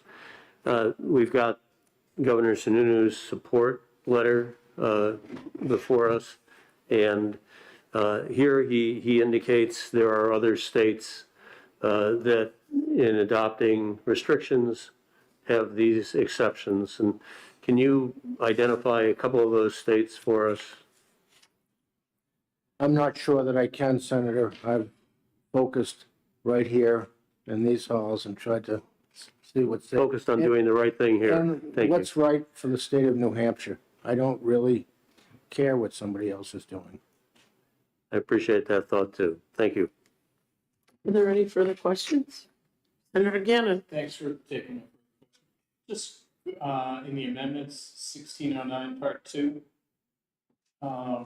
it says, except in the case of fetal abnormalities incompatible with life. Does that mean, can you be a little more clear, incompatible with someone's standard of what a life quality life, or is it live at all? It's, As I understand it, simple. as we all understand it, it goes back to a Supreme Court decision almost 50 years ago that defines incompatible with life. But it is incompatible with life. It's not with living standards. It's not with a disability or something of that sort. if the doctor believes that the fetus will not survive outside of the womb, then that's a fatal diagnosis. Thank you, that's what I was looking for. Thank you. Thank you. Representative, I have a couple of questions here because I'm looking at a copy of the bill as amended by the House. And on line, it's line 16 and 17, in the case of fetal abnormalities incompatible with life, or a medical emergency as specifically defined in paragraph 3. Where is paragraph 3? Well, talk to the House Clerk about how it got put in. I don't know. That was what was in the original 1609. There was a paragraph 3, but it's not there anymore. Okay. What you're saying is my understanding of what everything got stripped down to. Originally, 1609 provided for exceptions for rape, incest, and when one of the reasons this went to the House Finance Committee was we provided for reporting. And there was a fee and a cost to have reporting because everybody was saying, well, how many abortions are there and when do they occur, et cetera. So that was put in the original bill. The original bill was reasonably comprehensive. We did not deal with the penalties for doctors, but that's what the original 1609 that I wrote back in late October. Okay. Because, and just to continue on, because paragraph 3 here is about dealing with a medical emergency, and it gives a definition of medical emergency, and there's no connection between the two. So we'll have to take a look at that. That was in the original bill. It's not in what was the House voted on, what Senator Edwards amended the bill to be. Okay. Representative, you also stated that the term of fetal abnormalities compatible with life was a definition that was really created 50 years ago. It was 50 years ago. We've moved way beyond that now, and especially with medicine. So do you believe that we should have a new definition of what a fetal abnormality and compatible life actually means? You're throwing a hard one at me, Senator. In my mind, I believe when you have a medical professional that has made a determination that that fetus will not live outside the womb, that is incompatible with life. And thank you very much, Representative. I appreciate you answering my question. Senator Whitley? Thank you, Madam Chair. And thank you for taking another question. Would you agree, my reading of line 17, referring back to paragraph 3, is that that's what's already currently in law. So last year, the legislature passed the abortion ban, and my reading of this is that paragraph 3, the reference to paragraph 3 in line 17 is referring to current law. Is that your understanding? I'm not sure. I think it referred to my amendment to the original bill of 1609, but it says as per Article 3 or Section 3, there is no Section 3. So it's, to me, it's a drafting error. I agree. There's no paragraph 3 in your amendment, but I believe they're referring to paragraph 3 in current law. Senator, RSA 32944 does have a paragraph 3 that does offer a definition regarding medical emergencies. It does, right. Okay. And just one more follow-up. Yes, please. So to the chairwoman's point about sort of this definition of fetal abnormalities incompatible with life, I'm wondering what your thoughts are. You know, is that a legislative decision, or do you think that's a decision for the medical profession?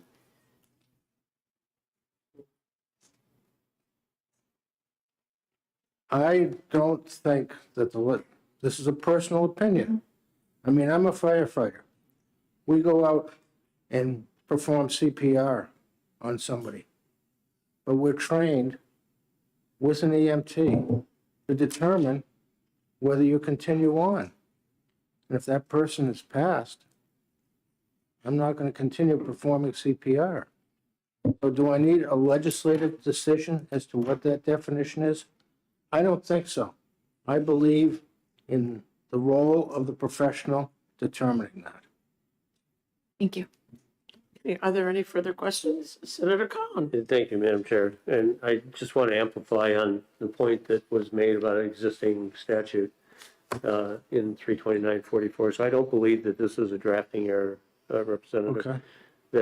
That in fact, it's paragraph 3 is the definition of medical emergency.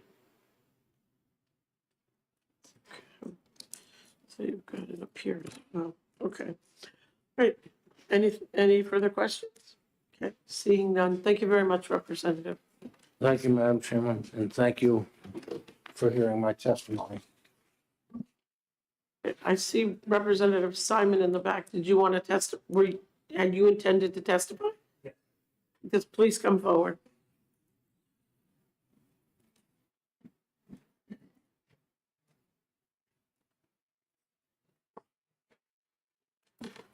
Thank you, Madam Chair and members of the Senate Judiciary Committee. My name is Representative Matthew Simon. I represent Grafton County, District 14, covering Littleton and 7 towns in the greater Littleton area. And I'm here today to speak in opposition to HB 1609. Just a brief testimony on the lead up to this. This has been a discussion that's been going on in the House since the beginning of last year. It feels like it's very nuanced and complicated, and there's a lot of things that really need to be hashed out in this, especially when it comes to fetal abnormalities incompatible with life. There really isn't time. We don't want to be here until 7 o'clock tonight, so I'll keep it as brief as I possibly can. There are a couple of key components that we were really giving consideration to when we were looking at the idea of fetal anomalies incompatible with life. And the first has kind of been hinted around. What exactly do we mean by that? Given the fact that medical professionals are not inerrant in their diagnoses, not just of newborn or preborn children, but in general, we know plenty of people have had misdiagnoses as adults. So we know that this sort of thing happens, and we always hear testimony to the effect that my doctor told me that I should abort this baby because it wasn't going to be compatible with life. I decided to ignore that advice, had the baby anyway, and the baby lived. Now, maybe that baby lived a completely healthy and normal life, or maybe that baby lived an extra 6 years longer than they thought the baby was going to live. But once again, when we're talking incompatible with life, definition-wise, are we talking day 1, first breath, a month afterwards, 6 months afterwards, a year afterwards? It's really not defined clearly. So to your question, to the previous speaker, yeah, I mean, I think at the very least that needs to be looked at in closer context. The other important things, because frequently people haven't taken time to look at the Fetal Life Protection Act in its entirety and see all of the different components of it, you miss some very important factors if you're not taking the whole law together. The first is that there are already exceptions for the life of the mother and robust exceptions for the physical health of the mother. So in no way, shape, or form is the Fetal Life Protection Act requiring that a mother give up her life or the integrity of her long-term physical health for the sake of the child. So when we're talking about these particular fetal anomalies incompatible with life, we're talking about children who are posing no physical or life-threatening situations to the mother. In other words, it's basically benign as far as the mother is concerned. So we're taking certain parameters and we're narrowing them. From there, I would add, as the previous speaker said, that in most cases, when we're dealing with this topic, testimony has indicated that the mothers at this point want the children. These aren't situations in which they're frivolously getting abortions. It's because of some sort of tragic circumstances, like a diagnosis like this, that causes them to consider this course of action.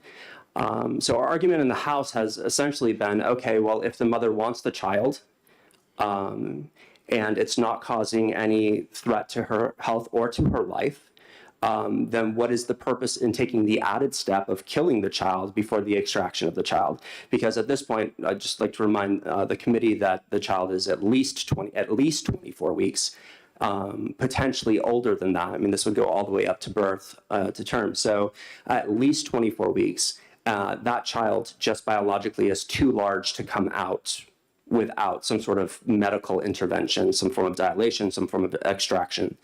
And so we're asking the question, what's the purpose then in killing the child first? Why not just induce labor early and then have the birth of the child? And if this happens to be one of those cases where the medical diagnosis is incorrect, then you have a healthy child that you can take home with you. And if it is correct, then as they kind of indicated, the child will be born dead, and either way, which is obviously a tragedy, but you end up with the same result as you would have if you had gotten the abortion in the first place. So we're just questioning the reason and the necessity for aborting the child, of actually going in and killing the child. So the idea that we brought to the floor is, in fact, is exactly what Lisa Aki is doing, what she has chosen to do, which is, why don't you wait until somewhere between the 30 and the 32nd week mark?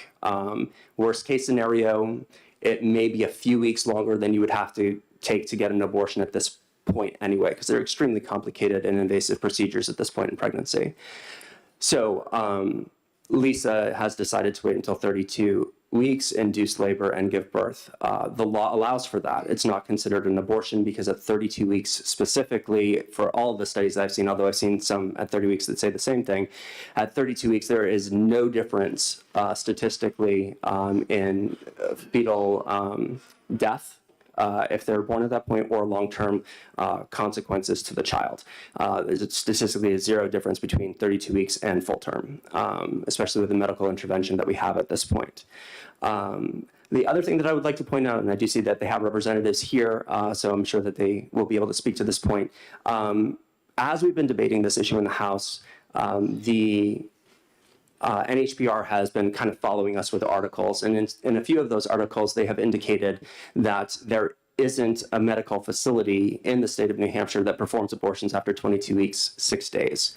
The latest is Dartmouth at that point, and nobody else claims to give abortions after that anyway. So when we're talking about the Fetal Life Protection Act, we're talking about a 24-week mark, which is a full week and a day after they claim to have stopped intervening at all. And so in the case of Lisa, to my understanding, at least according to these articles, she would not have been able to receive any kind of treatment in that regard in the state of New Hampshire anyway. And with the added complexity of her situation in that NHPR article, a representative from Dartmouth said, under no circumstances would we be treating this in New Hampshire anyway. We have a small population. This has to go to a specialist somewhere out of state anyway. So at least if that is accurate reporting, which I'm assuming that it is, the Fetal Life Protection Act doesn't really even have any legal impact or practical impact in the state of New Hampshire, because at least to our major medical facilities, nobody claims that they do abortions after 22 weeks, 6 days anyway. So with that, I would be open to any questions if anybody has them, but we would like to see this amendment ITL'd and allow the law to stand as is. Thank you very much for your testimony, Representative. Are there any questions from the committee? Nope, seeing none. Thank you very much. Thank you very much. Okay, next we're going to go to Dr. Danielle Albushis.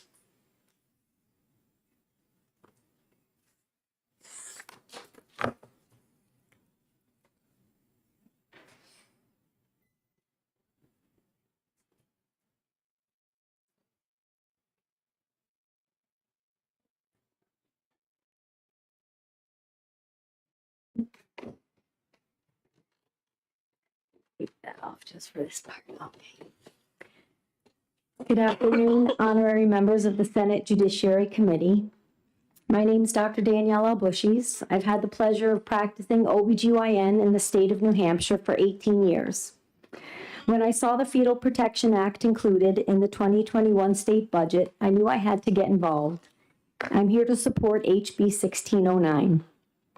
Elective terminations at or after 24 weeks do not happen in our state.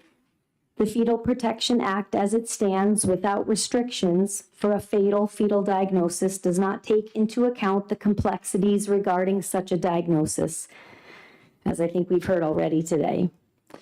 It is routine prenatal care to order an ultrasound of the fetal anatomy around 20 weeks of pregnancy. A screening blood test in the first trimester does not detect all fatal fetal diagnoses, and not all women choose to do this test or have access to it. An early ultrasound can miss a fatal fetal diagnosis. Women and their loved ones who present for the 20-week anatomic ultrasound are greeting this test with anticipation and excitement. If a significant fetal problem is seen, a referral is made to a specialty obstetrician, which can take a few weeks, and further definitive tests are often recommended. Therefore, it's very possible that a woman and her family is faced with the reality of a fatal fetal diagnosis at or beyond 24 weeks. We then offer information, compassion, and choice. Many women and their families choose to continue the pregnancy, knowing that the fetus may die in utero or die shortly after birth. Some will choose induction of labor with her local obstetric provider in her local hospital with access to her loved ones. The goal for these women and families is to have the opportunity to meet their baby and continue the grieving process. Some, when there's access to it, will choose a surgical termination of pregnancy. The key here is for women and their families to have time to process the diagnosis and have options. These choices, as we've learned from patients, are met with pain and sorrow. A woman should not be forced to continue a pregnancy with a condition that is fatal. A fatal fetal diagnosis is rare, but not hypothetical. Many brave women have come forth in person or in writing to share their stories. I'm confident these stories have resonated powerfully with the members of the House and Senate who agree it's time to include an exception for a fatal fetal diagnosis. With strong bipartisan support, the House voted to pass this bill in front of you. The governor supports the exception for fatal fetal diagnosis and narrowing the ultrasound requirement. Please give him the ability to change the law. I'm here as one voice representing the many obstetric providers in our great state who share these thoughts.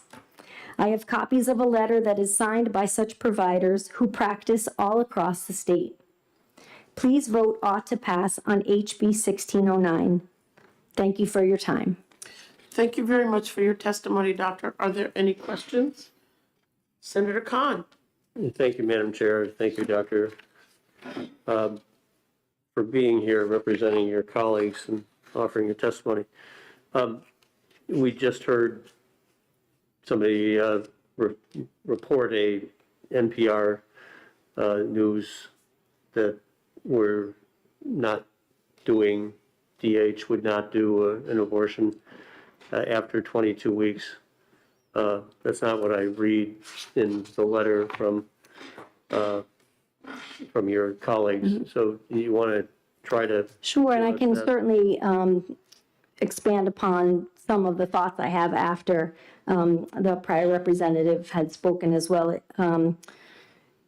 First, the nuances of what our last representative had said. Currently, and I agree, as far as when we have a woman in front of us who potentially has had this diagnosis given later than 24 weeks, what's best from the health-wise for that woman is typically an induction of labor, so that there aren't going to be providers with that skill set, nor would offer a woman to not put her in harm's way to do what's called that D&E, or dilation and evacuation, that procedure that's spoken of about killing the baby and extracting the baby, so that after 24 weeks, that procedure isn't, there's not a lot of people who could do that, nor is that always in the best interest in the woman.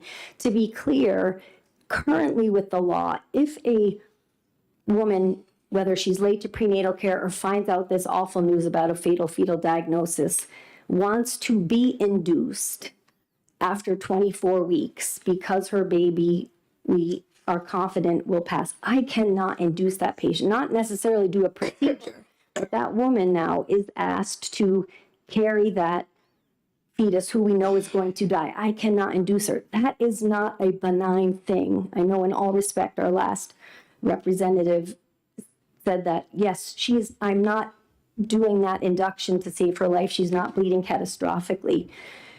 It is really hard to sit in front of a woman and ask her to carry that fetus for as indefinitely. That is really hard emotionally and physically as a woman progresses in her pregnancy. And Lisa's story is unique because she has twins, and there's the whole nuance of one baby and saving another baby. And that, again, these situations are so complex and so unique. What we're asking as physicians is when there's the rare situation that it is fatal to the fetus, that we just have time for that woman and the family to process it, to give her options, to induce her labor, which I cannot do right now. That it is true that procedure would likely not happen that far along, if that helps answer your Because question. if I follow, it is a procedure, though, that you're trained to do and would, under the difficult circumstance, Personally, I'm not trained to do that procedure that far along, and there aren't many who are your colleagues? Are your colleagues? In my direct practice, no, and I can't speak to what Dartmouth offers or why and when and all It of was a that. question for Dartmouth. Yeah. Thank you. Are there any further questions? Senator French? Thank you, Madam Chair. Thank you, Doctor, for coming today. I was just looking at your letter, and it reads, many times at the recent hearings, a question was asked regarding how many terminations at or after 24 weeks are performed at each year, and that would be elective. Elective, yes. And you said no elective terminations at or after 24 weeks are performed in New Hampshire. Is that since we passed the law or ever? Yeah, that's ever. I mean, at 24 weeks is considered viable. So a patient who just presents asking for a termination after 24 weeks, that just doesn't happen. So in your 18 years of practice, you've never seen it or heard of it with your colleagues or anything of performing an abortion at 24 weeks or after for elective reasons? Correct. Thank you. Are there any further questions? I just have maybe I need some clarification on this, because you talked about how rarely a woman pregnancy is induced after 24 weeks. I have friends who pregnancy extended beyond the normal time period, and they went in and they were induced in order to deliver the child. So what is the difference? Oh, I'm sorry. So it's, I don't know, maybe I misspoke, but it's not rare that the induction happens after 24 weeks. That's more common. So if this fatal fetal anomaly is diagnosed for whatever reason after 24 weeks because of the delay in diagnosis and all we've learned that it takes to get to that point, it is more common for a woman in that situation to choose induction of labor than request the surgical termination. And that we have access to do in our local hospitals, inducing a woman's labor. We don't have access as it stands for the surgical termination. Thank you. As a medical professional, can you talk about the difference between an abortion and having being induced? Because they're two totally different medical procedures. Absolutely. And I can understand why you would talk about pregnancies more than 24 weeks not having an abortion, but rather being induced to deliver the child. I think we're kind of talking about two different medical procedures, and can you offer clarification on that?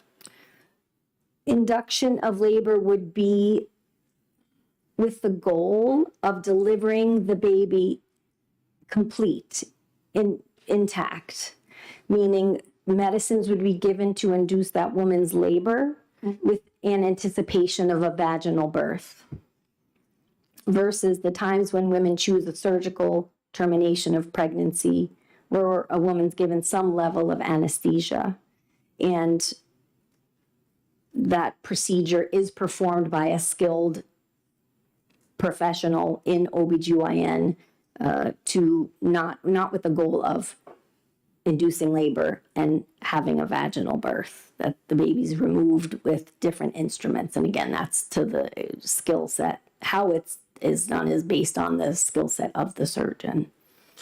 I don't want to belabor this. It's just that the law that we passed said no abortion after 24 weeks and moving forward.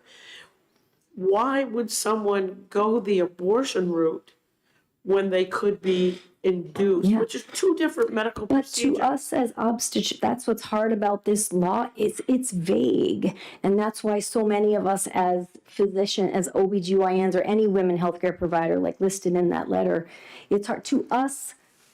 To me, the way this law as the Fetal Protection Act is written, when it says no abortion, to us that means no induction of labor too. It's the language is vague, and because there's criminal penalties associated with it, we can't have anything be vague as obstetricians. This is our livelihood. That's what we work for our whole lives. So, and especially in OBGYN, when there is so much complexity and gray area, and what do words mean? We can't have vagueness to it. So to us, when it says no abortion after 24 weeks, to us, the doctor's providing care, it means no induction either. Because as I sit with my patient, I'm choosing with her to induce the labor. And so the vagueness of this is what's been very hard for us, and and again, it's legislators trying to do their best to make language that means different things to different people, obstetricians, and so, and again, because there's criminal penalties associated with it, we're going to choose the conservative thing as physicians. We don't want to have a criminal penalty for doing what we've been doing all along, which what we think is in the right interest of our patients. I have one final, and it's really a request, not a question. Yeah. I'm sure going through medical school, you probably read so many books. It's just, I admire that. Would you be able to provide the committee with a textbook definition of what an abortion is and what induction is? So we have these two definitions that we can take a look at. Yes. Thank you. We would, I know that I would appreciate it. And I'm sure my colleagues would as well. Thank you very much. Okay, are there any further questions? Okay, seeing none, thank you. The chair will call Matthew Hood.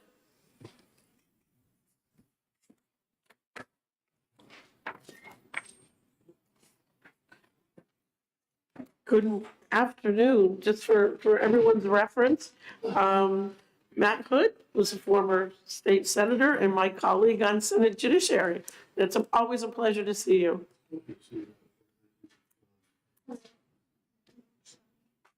I've forgotten how these things work. I don't know that we had these before.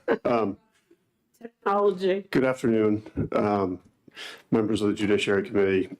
Madam Chair, it's a pleasure to be here today. My name's Matt, for the record, my name's Matthew Hood. I'm the Vice President of Government Relations at Dartmouth-Hitchcock. Dartmouth-Hitchcock opposed the Fetal Protection Act for several reasons last year, two of which 1609 would address. I've also appeared this year to encourage legislators to amend the Fetal Protection Act, including this committee, and I'm happy to be here again. I am sad that in light of some of the questions that have been posed, that my colleague and the chair of the OB/GYN department at Dartmouth-Hitchcock, Dr. Cass, who was here previously, could not be here today. But I would note that she will certainly make herself available should the committee have questions that I or others can't answer. HB 1609, as recently passed by the House. I need like 3 pairs of glasses these days, Madam Chair. I apologize. It's okay. Mine broke today. Let me just reiterate this. I think this goes to Senator Gavitt's question, which is it does not add exceptions for rape or incest. It does not remove the criminal penalties on providers or the civil liability. However, it does clarify the ultrasound requirement and adds an exception for fetal anomalies incompatible with life. So, while Dartmouth-Hitchcock wish it went further, we support 1609 for what it does do. I recognize at the outset that there's no testimony that I could give that would be as compelling as the personal stories that have been shared or will be shared. But I appreciate the opportunity to reiterate what I've heard and what I understand. While rare, some fetal anomalies incompatible with life are only detected closer to or after 24 weeks. As the law stands now, it not only intrudes upon a painful decision point, but it takes away choice because the woman is forced to either carry a non-viable fetus to term, or should a woman make a decision to terminate her pregnancy in this situation, our providers would be criminalized, or she would have to be sent out of state for that care. And just to be clear, we are talking about those very rare situations and conditions where the fetus is unlikely to survive to birth and, if delivered, would die shortly thereafter. Again, to Senator Gannon's question, I think conditions that are fatal.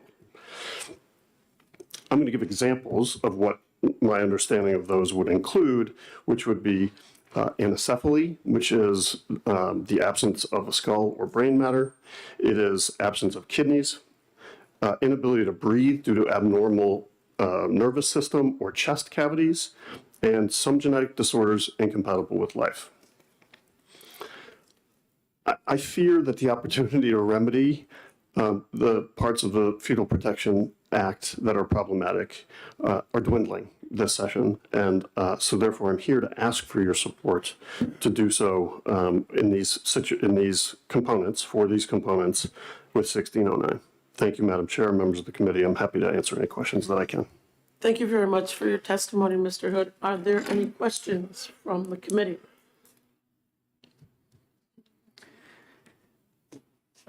Yes, please, Senator. Yeah, thanks. So, Mr. Hood, thanks for being here, and you are the spokesman, I think, for your practice, medical practice today. And so I don't want you, but I think that you've heard the testimony, you're familiar with your obstetrics department, and I believe that they've testified to us that while it's not their choice to terminate, were they to diagnose, they could, they've got the skill, the ability to perform in-state an abortion service. Sorry, I don't want to interrupt your question, Senator. I'll leave it there. They have that, they're capable of doing that. So, right, I am the representative of Dartmouth-Hitchcock in this venue, and representing our providers in matters of public policy. So, again, with the absence of Dr. Cass here to speak more articulately to the details, however, that I think the prior provider spoke to quite eloquently. Yes, our providers will not break the law, and they are prepared to provide services in the situation that is being described with a fetal anomaly incompatible with life. Thank you very much. Hey, are there any further questions? Senator Gannon. Thank you, Senator Hood. Get my voice there. So again, the good doctor testified earlier. So the skill at Dartmouth is for induction, not surgical, as Senator Carson's been getting at, correct? I believe the skill at Dartmouth could be prepared for both, Senator. It could be for either? Yes. Okay, thank you. Okay. Any further questions? Seeing none, thank you very much. Thank you, Madam Chair. Thank you, members of the committee. In an inappropriate moment of personal privilege, I would just like to thank you for your service and patience and how long your hearings go, and I appreciate your willingness to hear people and their stories. Thank you. Thank you. The chair will call Liz Canada.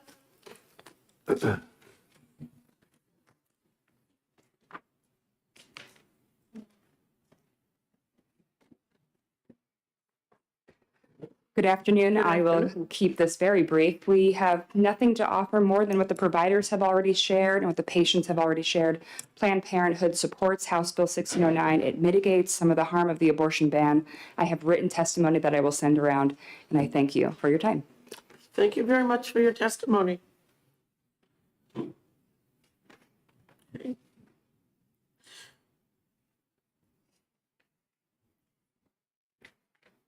Thank you.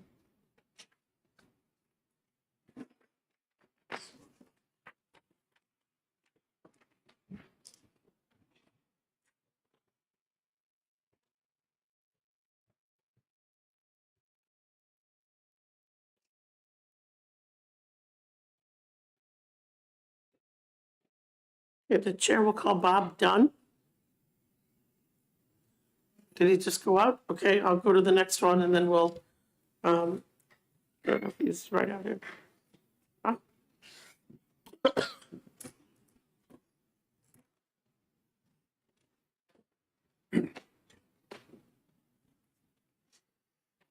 Good afternoon. Good evening. Yeah, I was going to say, I think I should be saying good Senator evening. Carson and members of the committee, I'm Bob Dunn, the Director of Public Policy for the Roman Catholic Diocese of Manchester. And on behalf of Bishop Peter Labashi, I'd like to respectfully register our opposition to HB 1609, and in particular, the provision that allows abortions of children where there are fetal anomalies incompatible with life. And I just want to make 2 points. First of all, New Hampshire's abortion laws, as you know, avoid designating certain categories of children as being liable to abortion because they're set up in such a way that they tacitly allow abortion of any child for any reason. So I'd ask you to consider what the insertion of the fetal anomaly language would mean. It would be, I think, the first time that New Hampshire had ever designated a particular category of children, affirmatively designated, as being liable to abortion. And that's a door we don't think the state should open. The second thing relates to what a lot of the discussion has centered around today, and that is the language of the fetal anomalies exception. And in fact, I think it's instructive as well that that exception has been framed in different ways during the course of the afternoon. It's been called the fetal diagnosis, I believe. It's been called fetal abnormalities or anomalies. And I think that illustrates exactly why the language is by no means clear. The really important thing is not what people assume it means, but what the words on the page are. And the words on the page are fetal abnormalities incompatible with life. What are fetal abnormalities? And what is incompatible with life? I don't think that those words are clear. And I think it is especially problematic when we know what's happening in other places like Iceland, where virtually every child who's designated in utero with Down syndrome is aborted. Putting language like this into law is especially problematic when we know that we live at a time that there are people who are quite prepared to say that those with a quality of life that falls below a certain level are better off dead. Now, without in any way minimizing the difficulty of this question, I just would respectfully ask the committee to consider whether in trying to address one issue that this language could create broader problems in more types of circumstances. And lastly, I just would like to say that in opposing 1609, we of course don't oppose the ultrasound provision that you have already passed in Senate Bill 399. We support that. And thank you very much for your consideration. Thank you very much for your testimony. Senator Whitley has a question, and then Senator Gannon. Thank you, Madam Chair, and thank you for taking my question. I know that we share a deep love for children. We have talked about that before. So, but I just want to make the clarification here. You had mentioned this notion about, people terminating pregnancies when there's an abnormality, such as Down syndrome. But what we're talking about here is a fetal abnormality incompatible with life. And isn't it correct that Down syndrome is not an abnormality incompatible with life? I agree with that, but there are apparently a lot of people in places like Iceland that don't agree with that. And that illustrates the problem, I believe. Follow up? Follow up. Okay. So we had a prior conversation about what that meant, that definition meant, and that it was better up to not the legislature to define, but the medical field. And I don't think that there would, I trust our medical providers in New Hampshire, and I don't think anyone would say that Down syndrome is an abnormality incompatible with life. Would you agree? Well, who would ever have dreamed, say 20 years ago, that we'd be living in a world where there would be people anywhere that would say that Down syndrome was something that was incompatible with life, and yet it does happen. Right, but my question is, in New Hampshire, can you see a situation where a medical provider in New Hampshire, who we have high quality medical providers, I can never see a situation where they would say a baby with a Down syndrome diagnosis would be incompatible with life. Wouldn't you agree? I don't know that I would be comfortable saying that into the indefinite future, certainly, because that's what you'd be legislating on. And I think it's always safer in something like this for the legislature to be clear on what it is allowing and what it isn't allowing. Yeah, and my last follow-up is I think it's very clear here, and I think this is that we're defining it in law, and we're leaving it up to our medical providers. This is a personal issue for me. I also have a sister-in-law with a disability, and certainly it would never be something that would be incompatible with life. And so I think it's important to make that clarification, and I think it's dangerous when we're conflating them. Thank you. Senator Gannon? Thanks for taking my question. So I just want to understand your argument. I think what you're saying is a baby with fetal syndrome is a life, and we shouldn't judge the quality of life while it's alive between months 6 and 9. Is that your argument? I'm sorry, I didn't quite get the question, Senator. Okay. So I believe you were saying that a baby with fetal syndrome between months 6 and 9, that we don't have the right to judge the quality of life between months 6 and 9. You're saying it's alive at that time, so we don't have a right to take that life. Is that what you're saying? Well, I think what I'm saying is that your question about fetal syndrome, and I'm not sure exactly what you mean by that, but with respect to the provision that's in the law, or in the bill, I'm sorry, fetal abnormalities incompatible with life, excuse me, that, yes, we shouldn't, I don't even know what that means. With all due respect to those who disagree, I think that language is very unclear and very uncertain. Okay, thank you. Are there any further questions? Seeing none, thank you very much for your testimony. Thank you. The chair will call Frank Knack.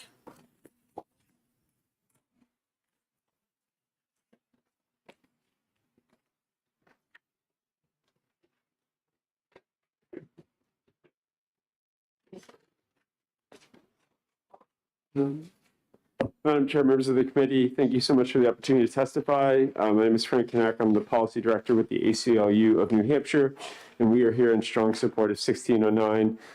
The reasons that we support this bill, including the exception clarifying the ultrasound mandate and add an exception for fatal fetal anomaly have already been discussed by others with much more expertise than I have, so I have nothing to add but beyond what I'm handing out in the testimony. I do want to clarify, I think it was a question earlier, that section 2 referring to paragraph 3 is referring to existing law. So I think that's pretty clear if you look at the existing statute on the books now, and it's just referencing the definition outlined there. But thank you for the opportunity to testify and happy to answer any questions. Thank you very much for your testimony. Are there questions from the committee? Seeing none, thank you very much. Thank you all. Okay, next we're going to hear from Allison Palin. Like the palm of your hand.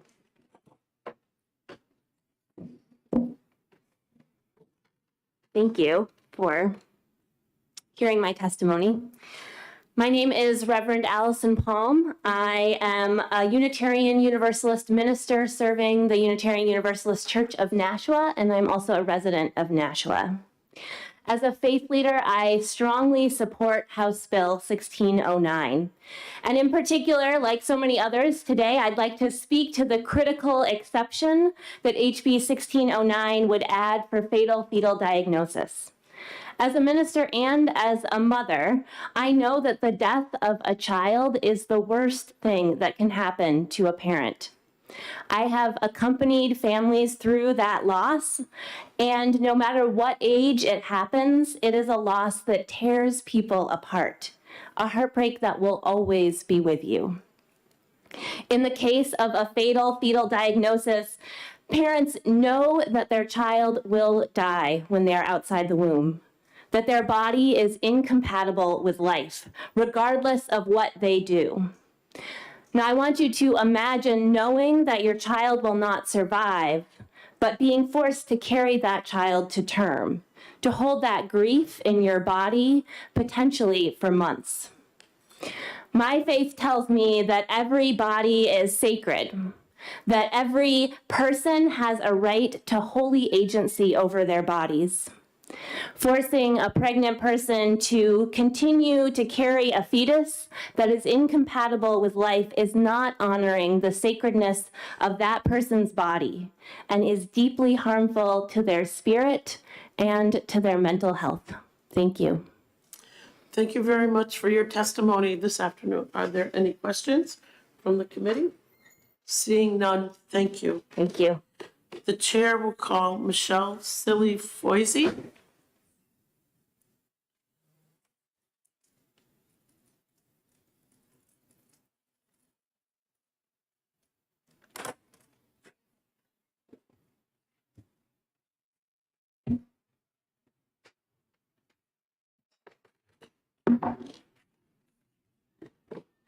Thank you. I'm going to do the best I can. Definitely already feeling very emotional, so I apologize for how this will go. Thank you, Chairwoman Carson and honorable members of the Senate Judiciary Committee. My name is Michelle Silly-Foisey of Temple, New Hampshire. I'm a mom of 7 children, including a daughter, Kayla Ryan, whom I lost 16 years ago after having a medical termination in New Hampshire at 22 weeks. When I became pregnant with Kayla, my first child was 2 years old. I could not have been more excited for her to be a big sister and our family to grow. We didn't have any testing during our pregnancy until our first routine ultrasound when I was 21 weeks along. During the ultrasound, I almost immediately knew something was wrong. Our doctor referred us for a higher level ultrasound after the first, which determined that our baby had only 3 chambers in her heart, minimal brain tissue, and severe hydrocephalus. My heart was crushed. I had been thinking for 2 days, no matter what was wrong, we could get through it, and we would do whatever we could for our child. I asked the doctor what our child's chance of survival was, and he replied, "Unfortunately, your baby has no chance to survive outside of your womb." The doctor explained she would need an immediate heart transplant, and because of her brain, they would not be able to give her a new heart. I knew what these anomalies meant after years of anatomy classes to become a physical therapist. My child would not be born with a disability, which we would have accepted and welcomed. I would have gladly done anything to care for my child, but my child would not survive at all. After our ultrasound, we sat with our doctor in his office. He explained that due to the measurements of Kayla's head, we needed to make an immediate decision. She was measuring 22 weeks, and the current situation in New Hampshire allowed no time to decide. The available providers for an abortion later in pregnancy and their own regulations were the time-limiting factor. He advised us of our options. As a mother, I knew there was no way I could continue to carry Kayla, knowing at any time she was going to die inside of me. Knowing that my little girl would only grow closer to her soon-to-be sister. Going to work every day and having people congratulating me, asking details about when my baby was due and what gender we were expecting, all the while knowing we were just waiting for Kayla to die. We chose to have a medical termination. Within a few hours, I had to make the most impossible decision of my life. We met the physician that Friday, and she performed a third ultrasound to confirm Kayla's fatal anomaly. On December 10th, 2005, we held her for several hours and had her baptized. She was 12 inches long and weighed 14 ounces. Her fingers and toes were perfect, and her little feet and hands were imprinted and hang on my wall today. It was the hardest day of my life, leaving her behind when I left the hospital the next day. A month afterwards, the amniocentesis and autopsy results revealed Kayla had a large deletion in her 15th chromosome. If we had waited for those results to determine our decision, it would have been beyond the 24 weeks. That's why this abortion ban with this arbitrary timeline simply doesn't fit the complexities that sometimes comes with pregnancies. Not every pregnancy goes according to plan. Not every pregnancy is as black and white as the law. When you think of why this exception is important to this bill, I hope you think of Kayla. I hope you too believe that she has a purpose in all of our lives. Kayla never had that chance. Some families make a heartbreaking choice made from true love, setting their baby free from an incomplete body with a beautiful soul. I hope that you understand making a decision so impossible deserves no deadline, only tremendous support. Thank you. Thank you very much for your testimony this afternoon, and please accept our condolences on the loss of your child. Thank you very much. Are there any questions from the committee? Senator Whitley? Thank you, Madam Chair. No, not a question. Just wanted to thank you for coming here and sharing your story. I'm sure this was also probably one of the hardest things that you have done. And I appreciate, as a mother, you coming here to tell us the story and to put a face and a name and a complexity to this issue. And I'm deeply grateful for that. You're welcome. Are there any other questions? Seeing none, thank you very much for your testimony. Thank you. The chair will call Roy Dennehy.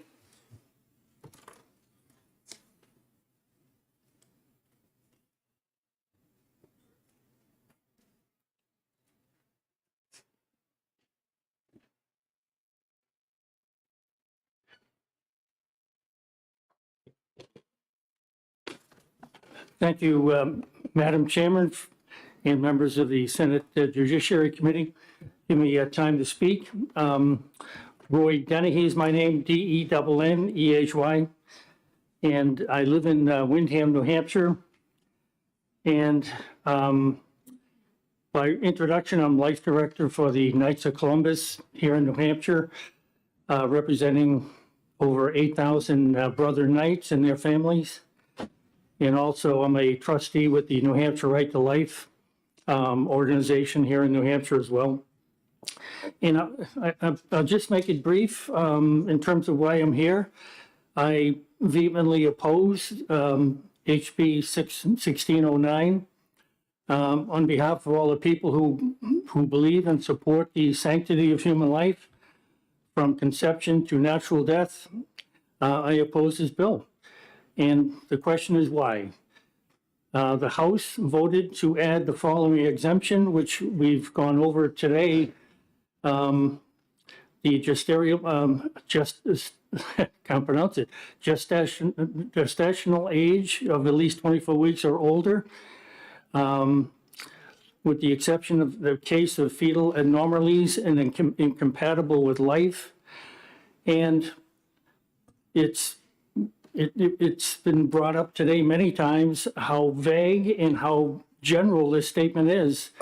And it's open to multiple interpretations. So my request and my hope today is to ask you to vote to remove this exemption so that every preborn baby, girl or boy, will have the right to life from the moment, from 24 weeks and beyond. And I appreciate your time and thank you for your interest. Thank you. Thank you very much for your testimony, Mr. Dennehy. Are there questions from the committee? Seeing none, thank you. Thank you. Okay, are there any other members of the public that would like to speak to House Bill 1609? Yes, please come forward and state your name for the record.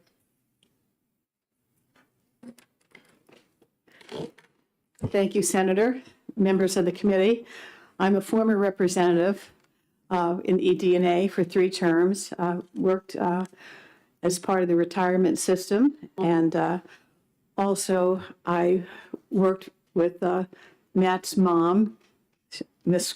Quimby, and Laurie Harding, and Anne Ray Irwin. But I'm here today because I'm concerned.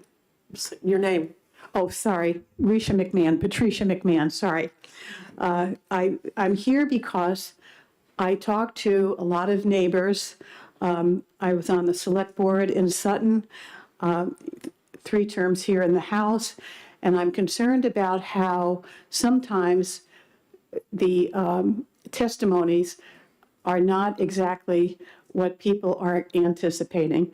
So what I believe is that many citizens want to have fair experiences and want to make sure that it's clear as to what we do in the legislature. And my sense is that what occurs is sometimes very challenging and hurtful, as I heard today, and not that anyone was responsible for that, but I just want to let you know that we're looking to your leadership, we're looking to your commitment and to your ability to be fair and to be as supportive as possible for those who choose to come here. I didn't anticipate speaking, but thank you.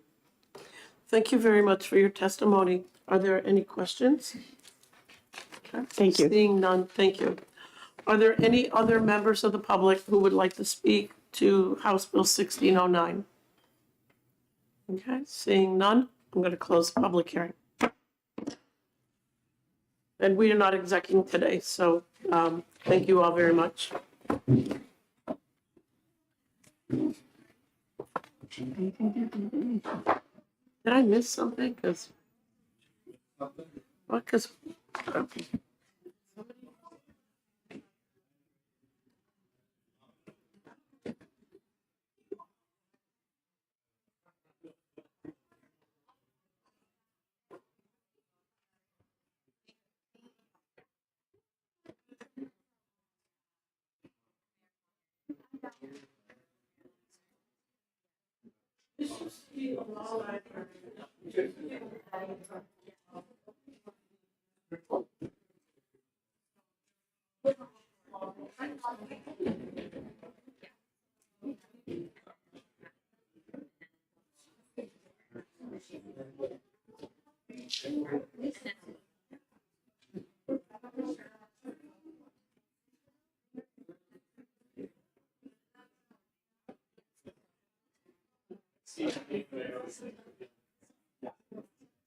Thank you.